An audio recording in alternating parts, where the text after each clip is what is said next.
இந்த நாளிலையும் இந்த கூடுகையில் நம்ம என்ன கற்றுக்கொள்ள இருக்கிறோம் அப்படின்னா, எரோபேயாமின் பாவம் நம்முடைய பாவமோ அப்படின்னு நம்ம இந்த இடத்துல நம் சிந்திக்க அழைக்கப்படுகிறோம். எரோபேயாமின் பாவம் நம்முடைய பாவமோ அப்படின்னு சொல்லிட்டு நாம் சிந்திக்க அழைக்கப்படுகிறோம். எரோபேயாம் யார் அப்படின்னா நமக்கு தெரியும். இஸ்ரவேல் ஜனங்கள் கர்த்தருடைய பிள்ளைகள் அப்படின்னு சொல்லிட்டு 12 கோத்திரமாக இருந்த ஜனங்கள் பிரிக்கப்பட்டு அந்த 10 கோத்திரத்துக்கு முதலாவது ராஜாவாக நியமிக்கப்பட்டவர் தான் யாரு? எரோபேயாம் அப்படின்றது தெரியும் இல்லையா? எந்த இடத்துல இந்த எரோபேயாம் இன்ட்ரடியூஸ் ஆகுறாரு அப்படின்னு நம்ம பைபிள்ல பார்த்தோம்னா 1 ராஜாக்கள் 11ஆம் அதிகாரம் 26ஆம் வசனத்துல இன்ட்ரடியூஸ் ஆகுறாரு. சரியா? 1 ராஜாக்கள் 11ஆம் அதிகாரம் 26ஆம் வசனம்.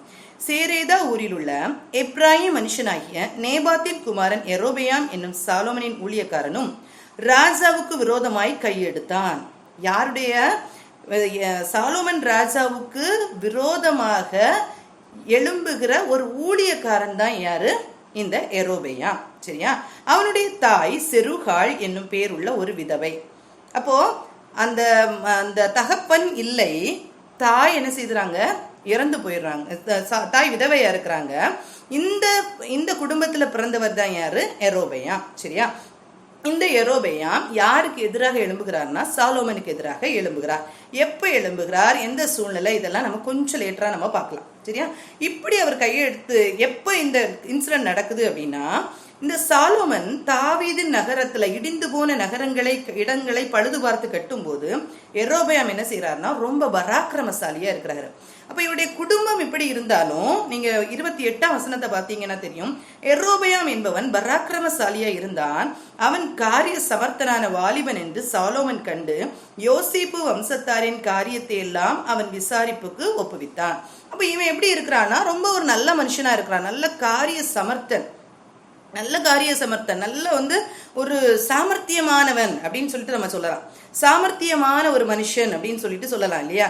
இதே மாதிரி ஒருத்தரை நம்ம ஏற்கனவே படிச்சிருக்கோம். அதையும் நீங்க ரிலேட் பண்ணி பார்த்துக்கலாம். எப்தா அவருடைய காரியம் அப்படிதான்.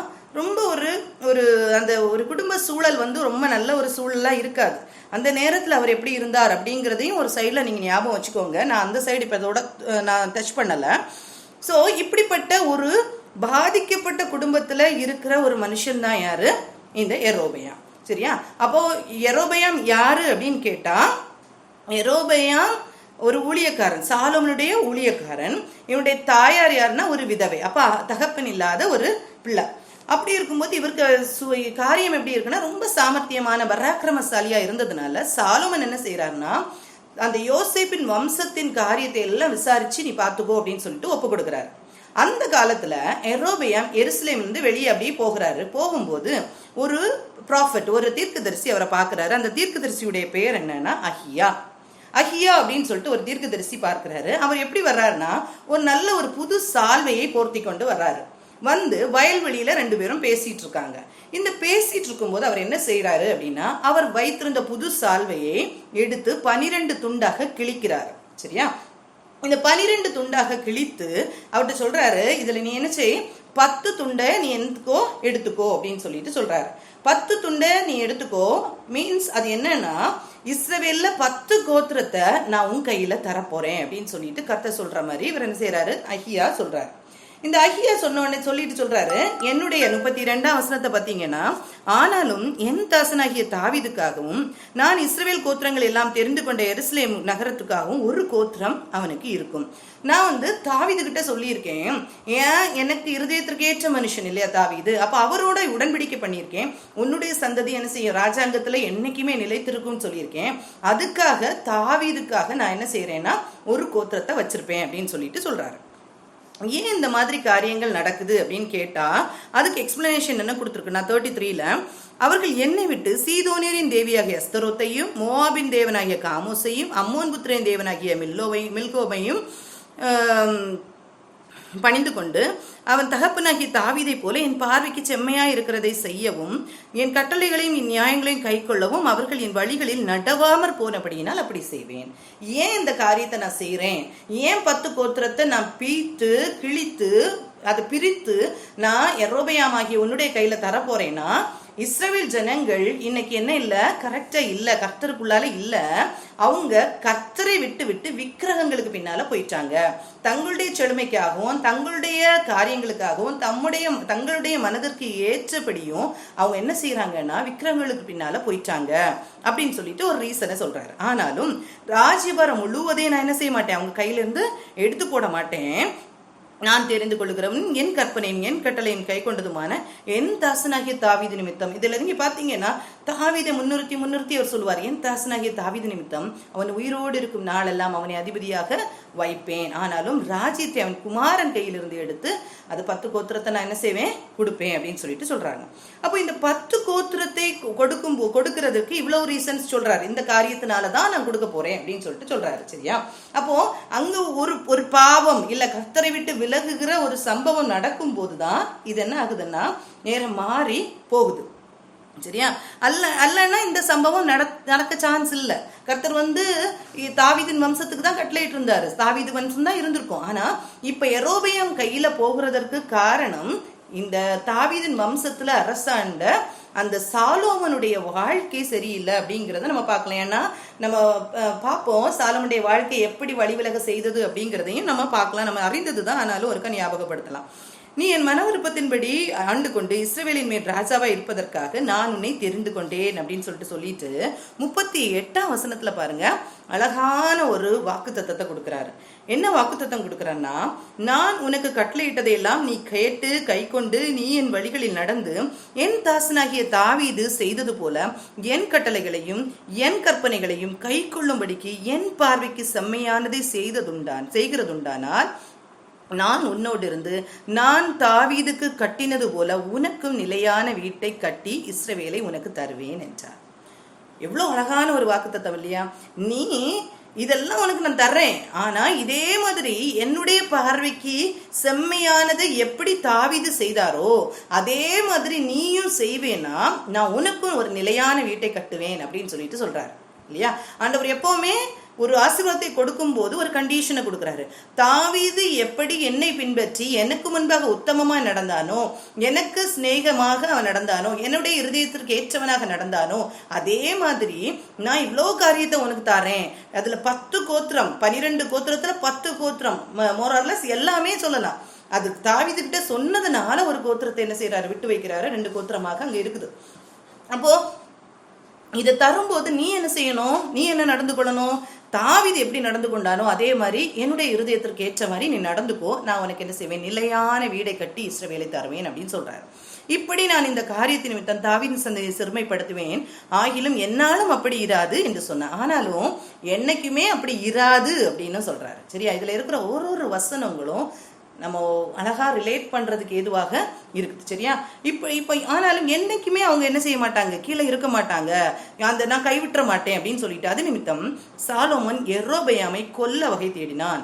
இந்த காரியங்களை அறிந்த உடனே சாலோமனுக்கு என்ன கோபம் வருது, என்னுடைய ராஜ்யத்தை யெரொபெயாம் கையில கொடுக்க போறாங்களா அப்படின்னு சொல்லிட்டு கோபம் வருது. கோபம் வர்றதுனால அவன் என்ன செய்யறான், எப்படியாவது இவனை கொன்று போடணும்னு நினைக்கிறான். கொன்று போடணும்னு நினைக்கும் போது இவர் என்ன செய்யறாரு, பயந்து இவர் எழுந்து, ஏன்னா இவர் ஒரு ஊழியக்காரன் இல்லையா, அந்த ஊழியக்காரன் என்ன செய்யறான்னா விலகி எகிப்துக்கு சீஷாக் என்னும் எகிப்தின் ராஜாவின் இடத்தில் ஓடி போய் சாலோமன் மரணம் அடை மட்டும் எகிப்தில் தங்கி இருந்தார். அங்க போய் எகிப்துல இவர் என்ன செய்யறாருன்னா தங்கி இருக்கிறாரு. சரியா? அப்போ அங்க போய் இவர் தங்கி இருக்கிறாரு. தங்கி இருக்கும் போது இங்க யார் அரசாட்சி பண்ணிட்டு இருக்கா, சாலோமன் அரசாட்சி பண்ணிட்டு இருக்காரு. இந்த சாலோமன் அரசாட்சி பண்ணி முடியும் வரைக்கும் என்ன சொன்னாங்க, சாலோமனுடைய நாட்களில் இந்த காரியம் நடக்காது அப்படின்னு சொல்லியிருக்கோம், அவனுடைய மகனுடைய நாட்கள்ல இது நடக்கும் அப்படின்ற காரியம் சாலோமனிடத்தில் கர்த்தர் சொல்லியிருப்பாரு. நம்ம பார்க்கலாம்.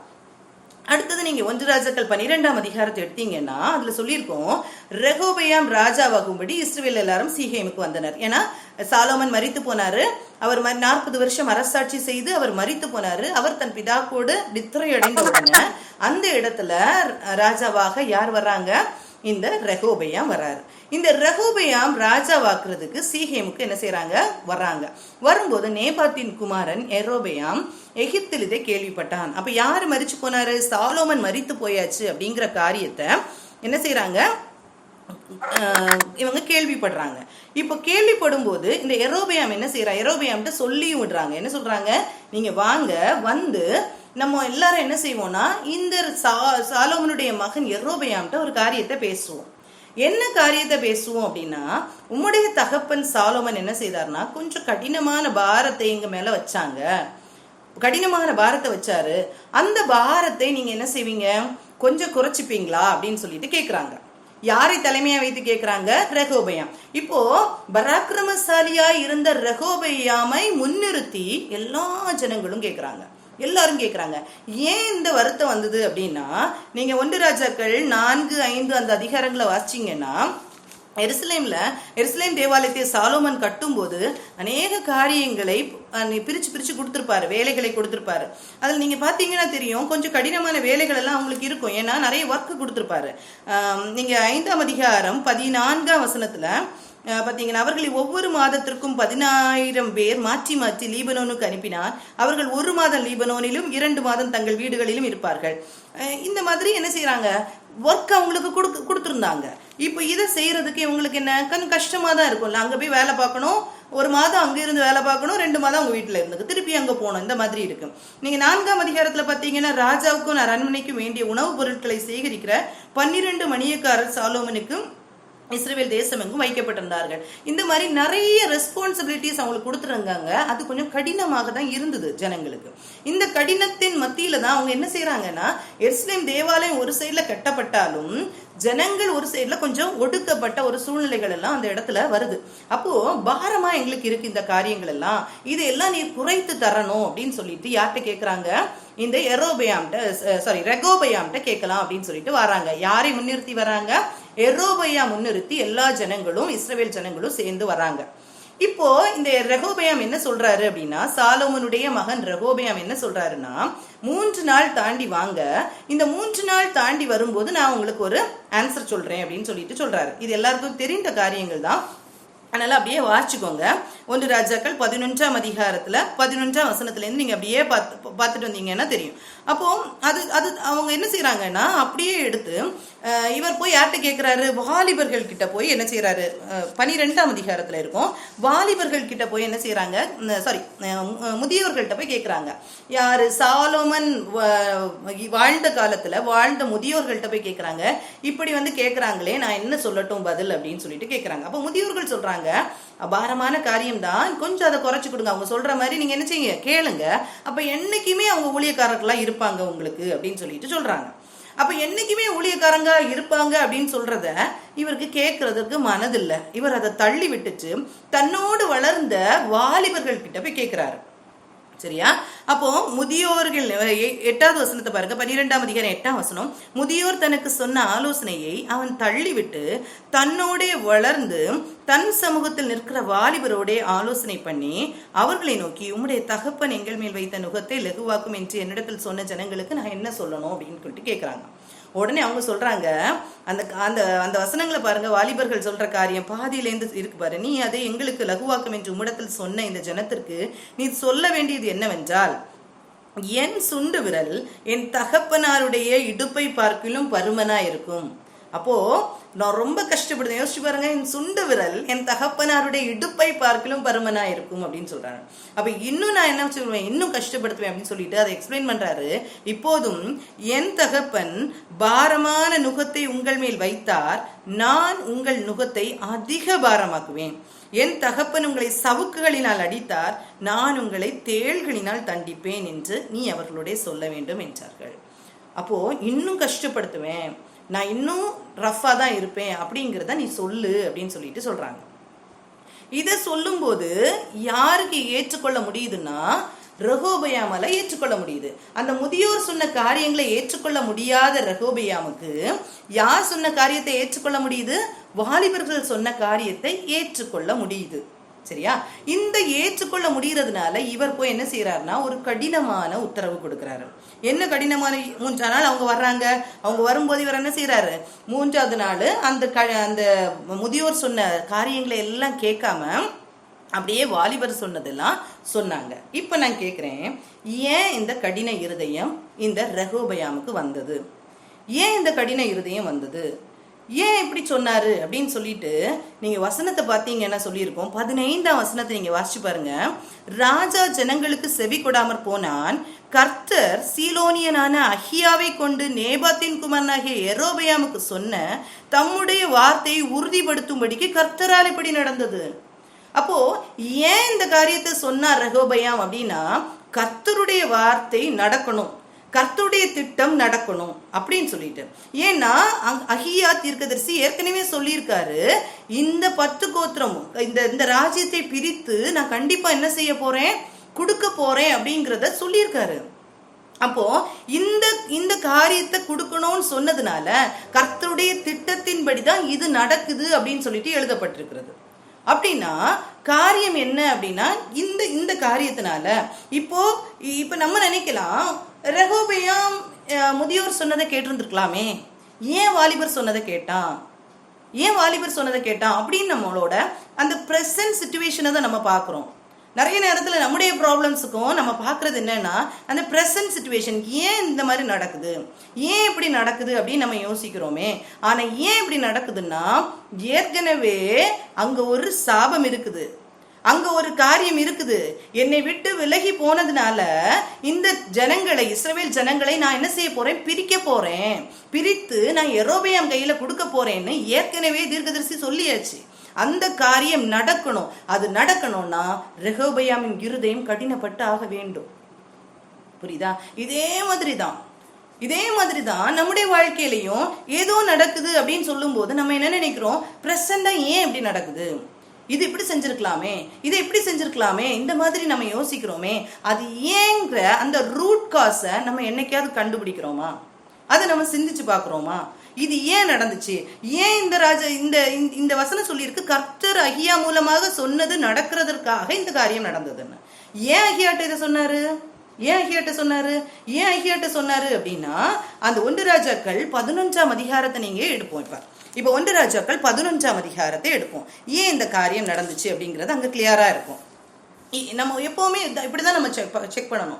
எந்த ஒரு காரியம் நம்முடைய வாழ்க்கையில நடந்தாலும் ஏன் இப்படி நடக்குது, இப்படி நடந்திருக்கலாமேன்னு கர்த்தருக்கு புத்தி சொல்ல நம்ம போகிறதற்கு நம்ம யாருமே இல்லை. ஏதோ ஒரு காரியம் எங்கேயோ தவறி இருப்போம். அந்த தவறுதலின் மூலமாக தான் இந்த மாதிரி நாம் நடத்தப்படுகிறோம். நமக்கு இப்படி ஒரு சூழ்நிலை வருது அப்படிங்கிறத நம்ம புரிந்து கொள்ளணும். இங்க பாருங்க, 11ஆம் அதிகாரத்துல என்ன சொல்லியிருக்குன்னா, ராஜாவாகிய சாலோமன் பார்வோனின் குமாரத்தியை நேசித்ததும் அல்லாமல் மோவாபியரும், அம்மோனியரும், ஏதோமியரும், சீதோனியரும், எத்தியரும் ஆகிய அந்நிய ஜாதியரான அநேக ஸ்திரீகளின் மேல் ஆசை வைத்தான். அப்போ இஸ்ரவேல் ஜனங்க புத்திரரை நோக்கி கர்த்தர் சொல்றாரு, நீங்கள் அவர்கள் அண்டைக்கும் அவர்கள் உங்கள் அண்டைக்கும் பிரவேசிக்கலாகாது. அவர்கள் நிச்சயமாய் தங்கள் தேவர்களை பின்பற்றி உங்கள் இருதயத்தை சாய பண்ணுவார்கள் என்று சொல்லி இருந்தார். சாலோமன் அவர்கள் மேல் ஆசை வைத்து அவர்களோடு ஐக்கியமா இருந்தான். சாலோமன் தவறு பண்ணுகிறார். இப்ப சாலோமன் தவறு பண்ணும்போது என்ன சொல்றாரு, கண்டிப்பா உன்னுடைய நாட்கள்ல, உன்னுடைய வயதான நாட்கள்ல அவங்க சாய பண்ணுவாங்க, உன்னுடைய மனைவிகள் என்ன செய்வாங்க, அந்நிய தேவர்களை வணங்க வைப்பாங்க ஒன்னு அப்படின்னு சொல்றாங்க. அவனுக்கு பிரபுக்கள் குலமான 700 மனையாட்டிகளும் 300 மறுமனையாட்டிகளும் இருந்தார்கள். அவனுடைய ஸ்திரீகள் அவன் இருதயத்தை வலிவி போக பண்ணினார்கள். எப்படி இந்த 1000 மனைவிகளை வைத்துக் கொண்டிருந்தாருன்னு நம்ம யோசிச்சு பார்க்கவே முடியல. அந்த அளவுக்கு அவருடைய வாழ்க்கை இருந்தது. அவர்களோட ஐக்கியமா இருந்தான் அப்படின்னு சொல்லப்பட்டிருக்கு. அவர்களோட ஐக்கியமா இருந்தான். அவனுக்கு பிரபு இந்த மாதிரி ஐக்கியமா இருந்து அவங்க வலிவி போக பண்ணுகிறாங்க. சாலோமன் வயது சென்ற போது அவனுடைய மனைவிகள் அவன் இருதயத்தை அந்நிய தேவர்களை பின்பற்றும்படி சாய பண்ணினார்கள். அதனால் அவனுடைய இருதயம் அவன் தகப்பனாகிய தாவீதின் இருதயத்தை போல தன் தேவனாகிய கர்த்தரோடு உத்தமமாய் இருக்கவில்லை. சாலோமன் சீதோனியரின் தேவியாகிய அஸ்தரோத்தையும் அம்மோனியன் அருவருப்பாகிய மெல்கோமையும் பின்பற்றினான். சாலோமன் தகப்பனாகிய தாவீதை போல் கர்த்தரை பூரணமாய் பின்பற்றாமல் கர்த்தரின் பார்வைக்கு பொல்லாப்பானதை செய்தான். அப்பொழுது சாலோமன் எருசலேமுக்கு எதிரான மலையிலே மோவாபியரின் அருவருப்பாகிய காமோசுக்கும் அம்மோன் புத்திரரின் அருவருப்பாகிய மோளேகுக்கும் மேடையை கட்டினான். எருசலேம் தேவாலயத்தை கட்டினவன் வயதான காலத்துல என்ன கட்டிட்டு இருக்கான், விக்கிரகங்க கோட்டைகளை என்ன செய்யறான், கட்டி கொண்டிருக்கிறான். கர்த்தர் எச்சரிக்கார். எப்பவுமே கர்த்தர் எச்சரிக்காம இல்ல, கர்த்தரோட எச்சரிக்கிற, இப்படி பண்ணாத, இறுதி நாட்கள்ல உன்னுடைய மனைவிகள் உன்னை வழிவிலகி போக பண்ணுவாங்கன்னு சொன்ன பிறகும் அவன் என்ன செய்யல, கேட்கவே இல்லை. அப்பொழுது சாலோமன் எருசலேமுக்கு எதிராக இந்த காரியங்கள் எல்லாம் செய்துட்டு இப்படியே தங்கள் தேவர்களுக்கு தூபம் காட்டி பலியிடுகிற அந்நிய ஜாதியரான தன் ஸ்திரீகள் எல்லாருக்காகவும் செய்தான். எல்லா அந்நிய ஸ்திரீகளுக்காகவும் அவன் கோயில் கட்டி கொடுத்து என்ன செய்யறான்னா அங்க விக்கிரக ஆராதனையை நடத்துகிறான். ஆகையால் இஸ்ரவேலின் தேவனாகிய கர்த்தர் சாலோமனுக்கு 2 விசை தரிசனமாகி அந்நிய தேவர்களை பின்பற்ற வேண்டாம் என்று கட்டளையிட்டிருந்தும் அவன் கர்த்தரை விட்டு தன் இருதயத்தை திருப்பி என்ன செய்யறான்? கர்த்தரை விட்டு தன் இருதயத்தை திருப்புறான். யாரு? அதிக ஞானவான். யார்கிட்ட இருந்து ஞானம் பெற்றுக்கொண்டார்? கர்த்தரிடத்திலிருந்து ஞானம் பெற்றுக்கொண்ட சாலோமன். ஆனா இப்போ அவருடைய இருதயம் எப்படி போகுது? கர்த்தருடைய வார்த்தைகளை கேட்க கூடாதபடிக்கு திருப்பி போய் அதை கற்பித்ததை கைக்கொள்ளாமற் போனதினால் கர்த்தர் அவன் மேல் கோபமானார். இப்ப சாலோமன் மேல கர்த்தர் கோபமானார். ஆகையால் கர்த்தர் சாலோமனை நோக்கி, நான் உன்னை கட்டளையிட்டேன், உடன்படிக்கையின் கட்டளைகளை நீ கை கொள்ளாமற் போனாய். இந்த காரியத்தை செய்தபடினால் ராஜ்யபாரத்தை உன்னிடத்திலிருந்து பிடுங்கி அதை உன் ஊழியக்காரனுக்கு கொடுப்பேன். இங்கேயே கர்த்தர் சொல்லிட்டாரு, உன் ஊழியக்காரனுக்கு நான் கொடுப்பேன்னு சொல்லிட்டாரு. ஆனாலும் உன் தகப்பனாகிய தாவீது நிமித்தம் நான் அதை உன் நாட்களில் செய்வதில்லை, உன் குமாரனுடைய கையில் நின்று அதை பிடுங்குவேன். இங்க சொன்ன காரியம்தான் அங்க நடக்குது. அங்க நடக்கணும்னா ரெகொபெயாமின் இருதயம் கடினப்பட்டு ஆக வேண்டும். அப்ப எங்க இது தொடங்குது அப்படிங்கிறத நம்ம சிந்தித்து பார்க்கணும். நம்முடைய வாழ்க்கையில நம்ம சிந்திக்க வேண்டிய காரியம் இதுதான். எங்க இது ஆரம்பிக்குது, எங்க இந்த ப்ராப்ளம் வந்துச்சு அப்படிங்கிறத நம்ம யோசிக்காம இந்த ப்ராப்ளம் வந்துச்சுன்னு சொல்லிட்டு நம்ம அழுதுட்டு இருந்தோம்னா இதுல நமக்கு விடிவு கிடைக்குமா அப்படின்னு கேட்டா கண்டிப்பா விடுதலை கிடைக்கிறது கஷ்டம்தான். நம் எங்கேருந்து இந்த ப்ராப்ளம் வந்துச்சுங்கிறத நம்ம என்ன செய்யணும்னா புரிந்து கொள்ளணும். எங்கேருந்து வந்துச்சுன்ற நம்ம தெரிஞ்சாதான் நம்ம என்ன செய்ய முடியும்னா அதை கரெக்ட் பண்ண முடியும். அப்படி கரெக்ட் பண்ணும்போது நம்முடைய வாழ்க்கை எப்படி இருக்கும்னா அதுல இருந்து நம்ம விடுதலை பெற்ற ஒரு வாழ்க்கையை வாழ முடியும். இந்த தவறை நம்ம என்ன செய்யக்கூடாது. எப்ப சாலோமன் தவறு பண்றாரோ அங்கேயே சொல்லப்பட்டது உன்னுடைய ராஜ்யபாரம் பிடுங்கப்பட்டு உன் ஊழியக்காரனுக்கு கொடுக்கப்படும்னு. அதனாலதான் யெரொபெயாம் கிட்ட சொன்ன உடனே இவருக்கு புரிஞ்சிச்சு. சோ இந்த காரியம் நடக்க போகுது அப்படின்னு சாலோமனுக்கு புரிஞ்சதுனாலதான் யெரொபெயாம கொல்ல பாக்குறாரு. யெரொபெயாம் தப்பி எங்க போடுறாரு? எகிப்துக்கு ஓடுறாரு. சாலோமன் மரித்த பிறகு எல்லாரும் சேர்ந்து யார்கிட்ட வராங்க? ரெகொபெயாம்கிட்ட வராங்க. ரெகொபெயாம் இருதயம் கடினப்படுகிறது. காரணம் என்ன? கர்த்தர் சொன்ன காரியம் நடக்கணும். நம்முடைய இருதயத்தை கர்த்தர் கடினப்படுத்தி போடாதபடிக்கு நாம் என்ன செய்யணும்னா காத்துக்கொள்ளணும். கர்த்தருடைய வழியில போகாம இருக்கும் போதுதான் நாம் கர்த்தருடைய திட்டத்தை செய்யாதபடிக்கு நம்ம இப்படி இருக்கிறதுனாலதான் நம்முடைய இருதயம் என்ன செய்யுதுன்னா அநேக நேரத்துல கடினப்படுகிற சூழ்நிலைகள் எல்லாம் வருது. நிறைய நேரத்தில் நம்ம என்ன செய்யணும்? கடினப்படுகிற ஒரு காரியங்கள் வருது, கர்த்தரை விட்டு விலகி போகிற காரியங்கள் வருது. நம்முடைய இருதயத்தை கர்த்தர் கடினப்படுத்துகிறதுக்கு ஏது இல்லாதபடிக்கு நம்ம என்ன செய்யணும்? அங்க சாலோமன் கடினப்படுத்தினதுனால யார் இந்த பாதிப்பை பெற்றுக்கொள்கிறார்னா ரெகொபெயாம் பெற்றுக்கொள்கிறார். ரெகொபெயாம் காலத்துல இது நடக்கு. நம்ம பார்க்கும்போது என்ன சொல்லுவோம்? ரெகொபெயாம் தன்னுடைய இருதயத்தை கடினப்படுத்தி இருக்கான், அவன் இப்படி பண்ணிருக்கலாமே, முதியவருடைய ஆலோசனையை கேட்கலையே, வாலிபருடைய ஆலோசனையை கேட்டானே நம்ம சொல்றோம். கண்டிப்பா கேட்டு கர்த்தருக்குள்ளால வந்திருந்தா ஒரு காரியத்தை கர்த்தர் செஞ்சிருப்பாரு, அதுவும் இல்லைன்னு சொல்லல. ஆனா தன்னுடைய தகப்பன் செய்த ஒரு காரியமும் அவனுக்கு என்ன வருதுன்னா சாபமாக வருது. நாம் நம்ம பிள்ளைகளுக்கு என்ன சேர்த்து வச்சுக்கிறோம்? ஒரு நல்ல ஒரு பீஸ்ஃபுல் லைஃபை நம்ம கொடுக்குறோமா, இல்லை ஒரு டஃப் சிச்சுவேஷனை நம்ம கிரியேட் பண்ணி கொடுக்குறோமா அப்படின்றத நம்ம பார்ப்போம். நம்ம யோசிக்கணும். நம்ம பிள்ளைகளுக்கு ஒரு பீஸ்ஃபுல் லைஃபா இருக்கணும் அப்படின்னு நினைக்கிறோமா, இல்லை இதே மாதிரி ஒரு டஃப் சிச்சுவேஷன் என்ன பண்ணணும்னு தெரியாத ஒரு குழப்பத்துக்குள்ளால நம்ம கொண்டு விடுறோமா அப்படிங்கிறத நம்ம என்ன செய்யணும்னா கண்டிப்பாக நம்ம பார்க்க வேண்டியதா இருக்கு, நம்ம சிந்திக்க வேண்டியதா இருக்குது. சரியா? இந்த ஒரு காரியம் மனதில் வைத்துக் கொள்ளுங்க. அடுத்தது நம்ம பார்த்தோம்னா 1 ராஜாக்கள் 12ஆம் அதிகாரம் 16ஆம் வசனத்துல. அப்போ அதுக்கப்புறம் நீங்க பாத்தீங்கன்னா 1 ராஜாக்கள் 11ஆம் அதிகாரத்துல அதுக்கப்புறம் கர்த்தர் என்ன செய்வாங்கன்னா இந்த சாலோமனுக்கு எதிராக ஒவ்வொருத்தரையும் எழுப்புவாரு, விரோதிகளை எழுப்பாரு. நீங்க 1 ராஜாக்கள் 11ஆம் அதிகாரம் 14ஆம் வசனத்துல ஆதாத் என்ற விரோதியை எழுப்புறாரு. அடுத்தது 23ஆம் வசனத்துல பாத்தீங்கன்னா ரேசோன் என்ற விரோதியை எழுப்புறாரு. 26ஆம் வசனத்துலதான் இந்த யெரொபெயாம் வராரு. 3வது விரோதியாக எழும்புகிறவர் தான் யாரு? இந்த யெரொபெயாம். சரியா? இப்படி கர்த்தர் தான் இதை அனுமதிக்கிறாரு. இந்த அனுமதிக்கிறதுக்கு காரணமா இருந்தது முதல்ல சாலோமன், 2வது யாரு? அவருடைய பிள்ளை ரெகொபெயாம். சரியா? இப்படி இருக்குது காரியம். 1 ராஜாக்கள் 12ஆம் அதிகாரம் 16ஆம் வசனத்துல வந்துருவோம். இனி திருப்பி 1 ராஜாக்கள் 12ஆம் அதிகாரம் 16ஆம் வசனத்துக்கு வந்துருவோம். ராஜா தங்களுக்கு செவி கூடாததை இஸ்ரவேல் எல்லாரும் கண்டபோது ஜனங்கள் ராஜாவுக்கு மறு உத்தரவாக, தாவீதோட எங்களுக்கு பங்கேது, ஈசாயின் குமாரிடத்தில் எங்களுக்கு சுதந்திரம் இல்லை, இஸ்ரவேலே உன் கூடாரங்களுக்கு போய்விடு, இப்போது தாவீதே உன் சொந்த வீட்டை பார்த்துக்கொள் என்று சொல்லி இஸ்ரவேலர் தங்கள் கூடாரங்களுக்கு போய்விட்டார்கள். எல்லாரும் என்ன செய்யறாங்க, இந்த ரெகோபெயாமை விட்டு விட்டு என்ன செய்யறாங்க, பிரிந்து போறாங்க. ஆனாலும் யாரு, கர்த்தர் சொன்ன மாதிரி ஒரு கோத்திரம், யூதாவின் பட்டணங்களை குடியிருந்த இஸ்ரவேலர் மாத்திரம் என்ன செய்யறாங்க, ரெகோபெயாமை பின்பற்றினாங்க. ரெகோபெயாம் அவர்களுக்கு ராஜாவாக இருக்கிறாங்க. இப்போ இவருக்கு என்னன்னா, எல்லாரும் இன்னும் பின்பற்றுவாங்களா அப்படிங்கிற ஒரு ஆசை இருக்கும் இல்லையா. அதனால என்ன செய்யறாரு, இவர் திருப்பி அடுத்த ஒரு ஆளை அனுப்புறாரு, பகுதி விசாரிப்புக்காரனாகி அதோராமை அனுப்புறாரு. ஆனா இஸ்ரவேலர்கள் எல்லாரும் சேர்ந்து அவரை கல்லறிந்து கொண்டு போட்டாங்க. அதுலயே தெரியுது, இனிமே நம்மளை என்ன செய்ய மாட்டாங்க, ஏற்றுக்கொள்ளல அப்படிங்கிறது இவருக்கு தெரியுது. இவர் ரதத்தின் மேல ஏறி எருசலேமுக்கு ஓடி போயிட்டாரு.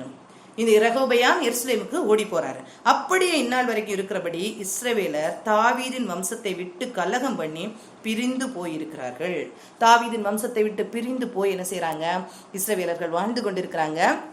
அங்க இருந்த ஜனங்கள் யாரு, இப்போ அங்க இருக்கிறவங்க யாரு, யூத கோத்திரம் மட்டும். அப்போ இந்த யூத கோத்திரத்தை சேர்ந்து பென்யமீன் கோத்திரமும் அங்க இருக்கும். இப்போ 20ஆம் வசனம் கடைசியில பாருங்க, யூதா கோத்திரமே அன்றி வேறு ஒருவரும் தாவீதின் வம்சத்தை பின்பற்றவில்லை. அப்போ ரெகோபெயாம் என்ன செய்யறாருன்னா, எருசலேமுக்கு வந்தபோது இஸ்ரவேல் வம்சத்தாரோட யுத்தம் பண்ணவும், இவங்க கிட்ட யுத்தம் பண்ணி எண்ணி பிடிக்கலாம்.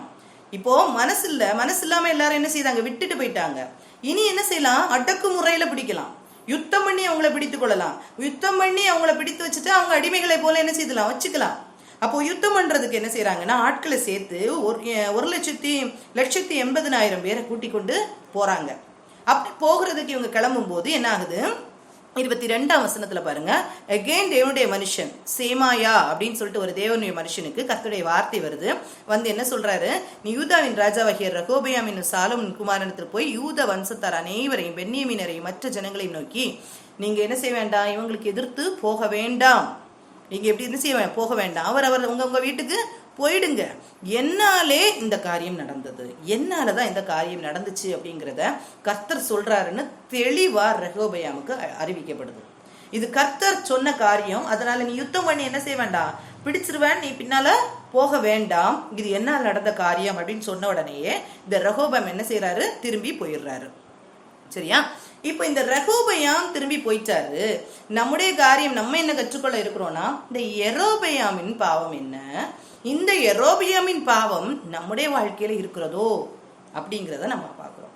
இந்த யெரொபெயாம் இப்ப என்ன செய்யறாரு அப்படின்னா, நமக்கு எல்லாருக்கும் தெரிந்த காரியங்கள் தான்.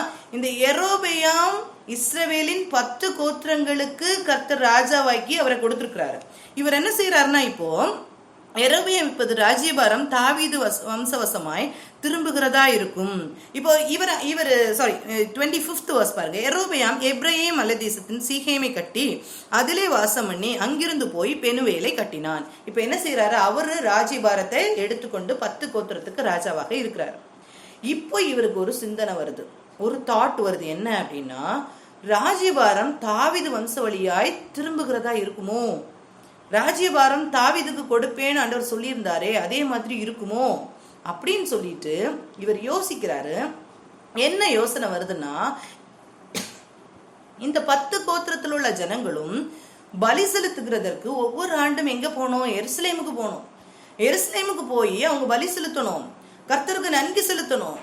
அந்த மாதிரி காரியங்கள்ல ஒரு பண்டிகை கொண்டாடுகிறதற்கு, அந்த பஸ்கா கொண்டாடுகிறதற்கு இவங்க எல்லாரும் எங்க போனோம், எருசலேமுக்கு போவாங்க. இப்போ அங்க போகும்போது நேர பார்த்து இவங்க என்ன செய்திருவாங்க, ரெகோபெயாமுக்கு பின்னால போயிடுவாங்களோ அப்படிங்கிற பயம் வந்துச்சு, அப்படிங்கிற ஒரு தாட் வருது. அப்போ இவ்வளவு 10 கோத்திரத்தை மேன்மையாக கொடுத்தவர் கர்த்தர். அப்ப 10 கோத்திரத்தை மேன்மையாக கொடுத்திருந்தும் அந்த 10 கோத்திரம் எவ்வளவு மேன்மையானது, இதை கொடுத்தவர் இன்னும் அதை தக்க வைப்பார் அப்படிங்கிற காரியங்கள் எல்லாம் யாருக்கு இல்ல, மனசுல இந்த யெரொபெயாமுக்கு இல்ல. இவர் நினைக்கிறாரு, அங்க போகும்போது ஜனங்கள் எல்லாரும் யாரை பின்பற்றி போயிருவாங்க, ரெகோபெயாமை பின்பற்றி போயிருவாங்க, அப்ப எனக்கு ராஜ்யபாரம் இல்லாம இருக்குமே அப்படின்னு சொல்லிட்டு இவர் செய்யற காரியம் என்ன தெரியுமா, ரொம்ப வஞ்சனையான ஒரு காரியம். அதுல வஞ்சனமான காரியம்னா தேவரையே மாற்றி போட்டார். தன் ஆராதிக்கிற தேவனையே என்ன செய்யறாரு, தனக்கு கொடுத்த தேவனையே என்ன செய்யறாரு, மாற்றி போடுறாரு பாருங்க. அப்ப அவர் சொல்றாரு, இந்த ஜனங்கள் எருசலேமில் கர்த்தருடைய ஆலயத்திலே பலிகளை செலுத்த போனால் இந்த ஜனங்களின் இருதயம் யூதாவின் ராஜாவாகிய ரெகோபெயாம் என்னும் தங்கள் ஆண்டவன் வசமாய் திரும்பி அவர்கள் என்னை கொன்று போட்டு யூதாவின் ராஜாவாகிய ரெகோபெயாமின் வாரிசமாய் போய்விடுவார்கள் என்று தன் மனதிலே சிந்தித்துக் கொண்டிருந்தான். இப்படி சிந்திச்சுட்டு அவன் சொல்றான், ஆகையால் ராஜாவானவன் யோசனை பண்ணி பொன்னினால் 2 கன்றுக்குட்டிகளை உண்டாக்கி ஜனங்களை பார்த்து, நீங்கள் எருசலேமுக்கு போகிறது உங்களுக்கு வருத்தம். எவ்வளவு வஞ்சகமான காரியம் இல்லையா? எவ்வளவு வஞ்சகமான காரியம். நீங்க எருசலேமுக்கு போறதெல்லாம் உங்களுக்கு கஷ்டம், இங்கேருந்து அவ்வளவு தூரம் போகணுமே. இஸ்ரவேலரே, இதோ இவைகள் உங்களை எகிப்து தேசத்திலிருந்து வரப்பண்ணின உங்கள் தேவர்கள் என்று சொல்லி, எவ்வளவு தப்பான ஒரு காரியம், எவ்வளவு தவறான ஒரு காரியத்தை உள்ள புகுத்துறான் ஜனங்களுக்குள்ளால. 10 கோத்திரம் இஸ்ரவேலுங்கிறது கர்த்தர் நேசித்த பிள்ளைகள், கர்த்தர் சொந்த ஜனம் அப்படின்னு சொன்ன பிள்ளைகள். அந்த சொந்த ஜனத்தை எப்படி வழிமாற பண்ணுகிறான்னு பாருங்க. இந்த 10 more than 80% யார் கையில இருக்கு? இந்த யெரொபெயாம் கையில இருக்கு. ஆனா இந்த யெரொபெயாம் இவ்வளோ பீப்புளையும் அவன் என்ன செய்யறான்னா வழி மாறி போக சொல்றான். எகிப்து தேசத்திலிருந்து உங்களை வழி நடத்திட்டு வந்த தெய்வங்கள் இந்த தெய்வங்கள் தான், இந்த தேவர்கள் தான் அப்படின்னு சொல்லி ஒன்றை பெத்தேலிலும் ஒன்றை தானிலும் என்ன செய்யறாரு? ஸ்தாபித்தான். இந்த காரியம் பாவமாயிற்று. இந்த காரியம் பாவமாயிற்று. அதுக்கப்புறம் என்ன செய்யறாங்க ஜனங்கள் இந்த ஊர் கன்றுக்குட்டிக்காக தான் மட்டும் போவார்கள். தான்ல போய் என்ன செய்வாங்க? பலி செலுத்துறதுக்கு போறாங்க. இவங்க எருசலேமுக்கு போக வேண்டியவங்க இந்த ஆளுடைய வஞ்சனையான காரியத்தினால எங்க போறாங்க? தானுக்கு போறாங்க. அவன் மேடையாகிய ஒரு கோவிலையும் கட்டி லேவின் புத்திரராய் இராத ஜனத்தில் ஈனமானவர்களை ஆசாரியராக்கினான். பாருங்க, எவ்வளவு ஒரு தவறான காரியம். அவன் மேடையை கட்டி லேவியின் புத்திரர் இல்லாத ஜனத்தில் ஈனமானவர்களை ஆசாரியனாக்கினான். லேவி கோத்திரம் எல்லாம் அங்கதான் இருக்குது, அவனோட தான் இருக்குது. ஆனா லேவி கோத்திரம் தான் என்ன செய்யணும்? கர்த்தருக்கு பலி செலுத்துற காரியங்கள் எல்லாம் செய்யணும், ஆசாரிய ஊழியம் செய்யணும். இது அவங்களுக்கு நல்லா தெரியும். நமக்கு தெரியும், இந்த உடன்படிக்கை பெட்டிய 4 ஆசாரியர்கள் தான் சுமந்து கொண்டு வரணும். ஆனா ஒருக்கா என்ன செய்யறாங்க? ஒரு தாவீது ஒரு தவறு பண்ணுவாரு. ஒரு புது ரதத்துல வச்சு கொண்டு வருவாரு. அந்த உடன்படிக்கை பெட்டி அந்த காளை மிரண்டதுனால என்ன செய்யும்? கீழே விழ போகும். ஊசா என்ன செய்வாரு? அது தொடுவார், அது பிடிக்க போவாரு. கர்த்தர் அடித்து போடுவார். தெரியும் இந்த காரியத்தை செய்யக்கூடாதுன்னு தெரியும். ஆனாலும் எவ்வளவு துணிச்சலோட லேவி புத்திரர் அல்லாத ஜனத்தை ஈனமானவர்களை ஆசாரியராக்கி யூதாவில் ஆசரிக்கப்படும் பண்டிகைக்கு ஒப்பான 8ஆம் மாதம் 15ஆம் தேதியிலே யெரொபெயாம் என்ன செய்யறாரு? ஒரு பண்டிகையை உண்டாக்குறாரு. அங்கதானே போய் நீங்க எருசலேம்ல தானே போய் பண்டிகை கொண்டாட போகணும். அங்க போய் பண்டிகை கொண்டாட போனா ரொம்ப கஷ்டம் உங்களுக்கு. அங்க போறது எப்படி இருக்கும்? ரொம்ப வருத்தமா இருக்கும். அதனால ஈஸியா என்ன செய்திடலாம்? இங்க ஒரு பண்டிகையை கொண்டாடுவோம், இங்க நம்ம பலி செலுத்துவோம். யார் பண்றா, எப்படி பண்றா, இதெல்லாம் நமக்கு என்ன இல்ல, தேவை கிடையாது. அங்க பண்ற மாதிரி நம்ம இங்க பண்ணிடுவோம். அங்க பண்ற மாதிரி நம்ம இங்க என்ன செய்வோம்? அங்க போய் நீங்க தேவனை ஆராதிப்பீங்க, இங்க நம்ம தேவனாக யார கன்றுக்குட்டியை ஆராதிக்கலாம். அங்க நீங்க போய் பஸ்தா பண்டிகை கொண்டாடுவீங்க, இங்கேயும் நம்ம ஒரு பண்டிகையை கொண்டாடிடுவோம், இங்கேயும் ஒரு பண்டிகையை கொண்டாடிடுவோம் அப்படின்னு சொல்லிட்டு யாரையோ வைத்து தனக்கு இஷ்டப்படி அந்த கடைசி வார்த்தை வசனத்தை பாருங்க. தன் மனதிலே தானே நியமித்து கொண்ட 8ஆம் மாதம் 15ஆம் தேதியிலே பெத்தேலில் தான் உண்டாக்கின பலிபீடத்தின் மேல் பலியிட்டு இஸ்ரவேல் புத்திரருக்கு பண்டிகையை ஏற்படுத்தி பலிபீடத்தின் மேல் பலியிட்டு தூபம் காட்டினான். பலிபீடத்துல பலியிட்டு தூபம் காட்டினான். எவ்வளவு ஒரு கடினமான ஒரு காரியத்தை செய்ய பாருங்க. எவ்வளவு ஒரு பாவம் இல்லையா? தன்னுடைய கர்த்தர் எப்படியெல்லாம் இவங்களை வச்சு என்னுடைய சொந்த ஜனம்னு வைத்து கர்த்தர் பராமரித்த அந்த ஜனங்களை முற்றிலுமாக வழிமாறி போக வைத்தது இந்த யெரொபெயாம். இல்லையா? நம்ம யோசிச்சு பார்ப்போம், யெரொபெயாமுக்கு கர்த்தர் என்னென்ன காரியத்தை செஞ்சாரு அப்படிங்கிறத நீங்க யோசிச்சு பாருங்க. நான் ஃபர்ஸ்டே சொன்னேன், யெரொபெயாம் ஒரு ஊழியக்காரன் இல்லையா? இந்த ஒரு ஊழியக்காரனா இருக்கிறான். ஊழியக்காரன் மகன், அங்க அப்பா கிடையாது, ஒரு விதவை தாய். அப்போ ஆனா கர்த்தர் அவனுக்கு சாமர்த்தியமாக நல்ல பராக்கிரமசாலியாக அவரை வைத்திருக்கிறாரு. நிறைய ரெஸ்பான்சிபிலிட்டியை சாலோமனே கொடுக்கிறாரு. அந்த எல்லாம் பெற்று கொண்டவர் தான். இன்னும் கர்த்தர் என்ன செய்யறாருன்னா, அதுவும் பத்தாதுன்னு சொல்லி இன்னும் மேன்மைப்படுத்தி கர்த்தர் 10 கோத்திரத்தை அவர் கரத்துல கொடுக்கிறாரே. அந்த 10 கோத்திரத்தை கொடுக்கும்போது ஒரு காரியத்தை கர்த்தர் சொன்னாரு, தாவீது என்னுடைய இருதயத்திற்கு ஏற்றபடி என்னெல்லாம் செய்தானோ அதே மாதிரி நீயும் என்ன செய்யணும்னு சொன்னாரு. அதே மாதிரி நீ என்ன செய்யணும்னு சொன்னாரு. அந்த காரியத்தை செய்யும் போது மாத்திரமே நான் உனக்கு ஒரு நிலையான வீட்டை கட்டுவேன் அப்படின்னு சொன்னார். ஆனா எல்லாமே மறந்து போச்சு. தன்னுடைய கரத்துல 10 கோத்திரங்கள் கிடைத்த பிறகு அவருக்கு சுயநலம் வந்தது. அவருக்குள்ளால வந்தது என்ன? சுயநலம். நான் வாழணும், எனக்காக ஒரு ராஜ்யம் கட்டப்படணும், எனக்குள்ளால இருக்கணும், எல்லாரும் எனக்குள்ளால இருக்கணும், நான் சொல்றதுதான் கேட்கணும் அப்படின்னு சொல்லிட்டு என்ன செய்யறாங்க அப்படின்னா எல்லாமே சுயநலமா அவன் சிந்திக்கிறான். என்னை விட்டு ஜனங்கள் போயிடக்கூடாது. யார் ஆராதிக்கிறாங்க இதெல்லாம் அவனுக்கு முக்கியமே கிடையாது. யார் ஆராதிக்கிறாங்கிறது அவனுக்கு முக்கியமே கிடையாது. அவன் என்ன சொல்றான்? தேவர்கள் இதுதான் சொல்லிட்டு கஞ்ச குட்டியை பிடித்து என்ன செய்யறாங்க? ஆராதனை பண்றாங்க. இந்த ஜனங்கள் ஏன் பின்னால போனாங்க? இந்த ஜனங்கள் ஏன் பின்னாங்க போட்டாங்க? தேவனையே மாற்றி விட்டானே. தேவனை மாற்றி விட்டான். இவதான் எகிப்துல இருந்து கொண்டு வந்த தேவன் எல்லாம் சொல்றாங்க. தேவனையே மாற்றி விட்டான். இந்த ஜனங்களுக்கு ஏன் அவங்க பின்னால போனாங்க? ஏன் அவங்களுக்கு அறிவே இல்லை? என்னுடைய ஜனங்கள் அறிவில்லாமையால் சிறைப்பட்டு போகிறார்கள் ஏசாயா தீர்க்கதரிசன புஸ்தகத்துல சொல்லப்பட்டிருக்கும் இல்லையா? ஓசியால சொல்லியிருக்கோம், என் ஜனங்கள் அறிவில்லாமையினால் சங்காரமாகிறான்னு சொல்லப்பட்டிருக்கும் இல்லையா? இதே மாதிரி இந்த ஜனங்களுக்கு ஒரு அறிவும் இல்லை. இந்த ஜனங்களுக்கு கர்த்தரை குறித்த அறிவே இல்லை. யாரு என்ன சொன்னாலும் கேட்டுட்டு பின்னால போறது. இப்போ யெரொபெயாம் நல்லா நடத்துறாரு, ஆட்சி செய்யறாரு. ரெகொபெயாம் என்ன செய்யறாரு? இன்னும் கஷ்டப்படுத்துவேன்னு சொல்லிட்டாரு. ரெகொபெயாம் இன்னும் கஷ்டப்படுத்துவேன்னு சொல்லிட்டாரு. நான் அவரை விட்டு பிரிஞ்சு நான் யார்கிட்ட போயிடணும்? யெரொபெயாம்கிட்ட போயிடணும். யெரொபெயாமுக்கும் தெரியும் இந்த இடத்துல வந்து தனக்கு ஒரு சுயநலமாக ஒரு ராஜ்யத்தை கட்டணும்னு நினைக்கும் போது எருசலேமுக்கு போறதை என்ன செய்யறான்? தவற விடுறான். எருசலேமுக்கு போறது வேண்டாம் அப்படின்னு சொல்லிட்டு என்ன செய்யறாரு? அப்படியே நெக்லெக்ட் பண்றாரு. நெக்லெக்ட் பண்ணி அதற்கு ஒப்பான ஒரு காரியத்தை நம்ம இங்க செய்யலாம்னு சொல்றாரு. ஒரு ஜனத்துக்கு அது புரிஞ்சுதா? புரியல. ஒரு ஜனத்துக்கு அது புரிஞ்சுதான்னு கேட்டா புரியல. எகிப்துல இருந்து கர்த்தர் இப்படியெல்லாம் நடத்தி வந்தாருன்னு எல்லாவற்றையும் சொல்லி சொல்லி சொல்லி சொல்லி கொடுத்து தானே இங்க கொண்டு வந்தாங்க. அது ஜெனரேஷனா சொல்லி கொடுக்கணும்னு தானே சொல்லி கொடுத்தாங்க. எல்லா காரியத்தையும் உபாகமம் 6ஆம் அதிகாரத்துல சொல்லியிருக்கு. எல்லாவற்றையும் சொல்லி கொடு, கற்றுக் கொடு. அப்போ இப்படி அறிந்த ஜனங்களா இல்ல அறியாம இருந்தாங்களா? அது தெரியாது. கண்டிப்பாக இஸ்ரவேலின் தேவனை அறிந்தவர்கள் தான். ஆனா இப்படி யெரொபெயாம் இப்படி சொல்லும் போது அவங்களுக்கு தாட்டே வரலையே. ஏன் இப்படி பண்றாங்க அப்படிங்கிற தாட்டே வரலையே. அவங்க என்ன செய்யறாங்க? அப்படியே என்ன செய்யறாங்க? வழி விலகி போறாங்க. அப்படியே போய் என்ன செய்யறாங்க? அங்க போய் ஆராதித்து கொண்டாடி கொண்டு தங்களுக்கு விருப்பப்படி வாழ்ந்துட்டு வர்றாங்களே. எப்படி அவங்களால முடிஞ்சது அப்படின்னு சொல்லிட்டு நமக்கு ஒரு ஆதங்கம் இருக்குன்னு நான் நினைக்கிறேன். எனக்கு அந்த ஆதங்கம் இருந்தது. எப்படி இவங்களால முடிஞ்சிச்சு? எப்படி யெரொபெயாம்ல இப்படி முடிஞ்சிச்சு? எப்படி இவரால் இப்படி சொல்ல முடிஞ்சிச்சு அப்படிங்கறது எனக்கு தோணுச்சு. எப்படி இவ்வளவு காரியத்தை கர்த்தர் சொல்லி சொல்லி சொல்லி கொடுக்குறாரே, ஏன் இவங்களால புரிஞ்சுக்கொள்ள முடியல? ஏன் இவங்க இதை அக்செப்ட் பண்ணிக்க முடியல? இங்க தவறா நம்ம போறோமே, ஒரு இடத்துல தவறுறோமே, நம்ம தேவனையே விடுறோமே அப்படிங்கிற ஒரு காரியம் இவங்களுக்குள்ளால ஏன் தோண மாட்டேங்குது?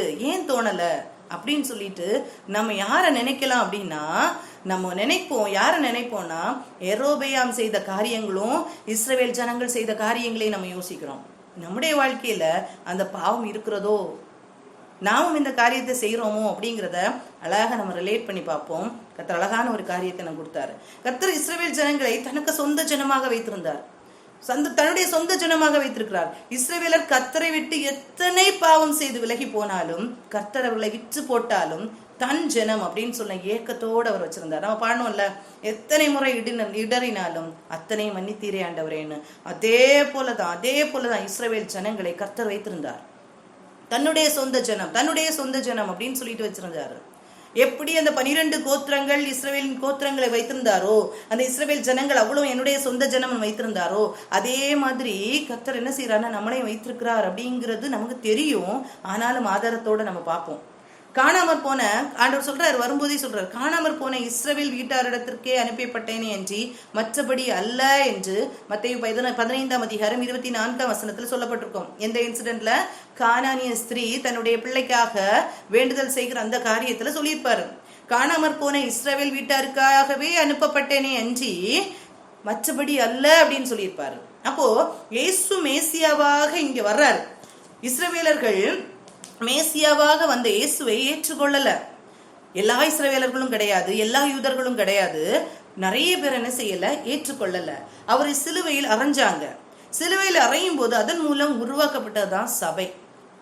இல்லையா? அதன் மூலம் உருவாக்கப்பட்டதுதான் சபை. கிறிஸ்துவின் சரீரமாகிய சரீரத்தை அடிக்க கொடுத்து அவர் ரத்தத்தை சிந்தி சம்பாதித்தது தான் என்னது? சபை. அந்த சபை காலத்து ஜனங்களை கர்த்தர் எப்படி தங்களோடு சேர்த்து கொண்டாரோ என்று பவுல் என்ன செய்யறாருன்னா, ஒரு ரோமருக்கு எழுதும் போது அவர் எழுதுறாரு, அந்த நிருபத்துல எழுதுறாரு. ரோமர் 11ஆம் அதிகாரத்தை எடுத்துக்கொள்வோம். ரோமர் 11ஆம் அதிகாரத்தை எடுத்துக்கொள்வோம். அந்த ரோமர் 11ஆம் அதிகாரத்துல 16ஆம் வசனம் முதல் நான் வாசிக்கிறேன் பாருங்க. மேலும் முதற் பலனாகிய மாவானது பரிசுத்தமா இருந்தால் பிசைந்த மா முழுவதும் பரிசுத்தமா இருக்கும். வேறானது பரிசுத்தமா இருந்தால் கிளைகளும் பரிசுத்தமா இருக்கும். அப்படின்னா ஒரு வேர் பரிசுத்தமா இருந்துச்சுன்னா, அப்படின்னா ஒரு ரூட் கரெக்டா இருந்துச்சுன்னா அது என்ன செய்யும்னா அதுக்கு கிளைகள் பரிசுத்தமா இருக்கும். முதற் பலனானவர் பரிசுத்தமா இருந்தா அது தொடர்ந்து வர எல்லாமே என்ன செய்யும்? பரிசுத்தமா இருக்கும் அப்படின்னு சொல்லப்பட்டிருக்கு. இதுல இந்த 16 24 வரைக்கும் உள்ள வேர்ஸ்ல நீங்க பாத்தீங்கன்னா இஸ்ரவேல் ஜனங்களை குறித்து கர்த்தர் எழுதி வைத்திருப்பாரு. எப்படி எழுதி வைத்திருக்கிறார் அப்படின்னா, இஸ்ரவேல் ஜனங்கள் அவருடைய பிள்ளைகள்ல கிளைகள் நறுக்கப்பட்டவர்களாக, அந்த கிளைகள் கொஞ்சம் ஒடிக்கப்பட்டு அந்த இடத்துல ஒட்ட வைக்கப்பட்டவர்கள் யாரு அப்படின்னா நாம், புறஜாதிகளாகிய நாம் அந்த இடத்துல ஒட்ட வைக்கப்பட்ட. பாருங்க 17 verseல சொல்லியிருக்கோம், சில கிளைகள் முறித்து போடப்பட்டிருக்க காட்டு ஒலிவ மரமாகிய நீ அவைகள் இருந்த இடத்தில் ஒட்ட வைக்கப்பட்டு ஒலிவ மரத்தின் வேருக்கு சாரத்துக்கும் உடன் பங்காளியா இருந்தாயானால். நீ என்ன செய்யற? புறஜாதியா இருக்கிற நீ, புறஜாதியாராக இருக்கிற நம்மை அவர் தன்னுடைய ரத்தத்தை கொடுத்து சிலுவையில கொடுத்துதான் அவர் என்ன செய்தார்? நம்மளை சம்பாதித்து வைத்திருக்கிறார். நாம் இஸ்ரவேலர்கள் அல்ல, நாம் மாம்சத்தின்படி இஸ்ரவேலர்கள் அல்ல. ஆனா இஸ்ரவேலர்களுக்காகவே அனுப்பப்பட்டேன் என்று சொன்ன மேசியா என்ன சொல்றாரு? நீங்க ஒட்ட வைக்கப்பட்டீர்கள். ஏன்னா எந்த இடத்துல ஒட்ட வைக்கப்பட்டீங்க? கிளைகள் கொஞ்சம் நறுக்கப்பட்டிருக்கு, சில கிளைகளை முறித்து போடப்பட்டிருக்க காட்டொலிவர் மரமாகிய நீங்க என்ன செய்திருக்கீங்க? அந்த இடத்துல ஒட்ட வைக்கப்பட்டிருக்கீங்க அப்படின்னு சொல்றாரு.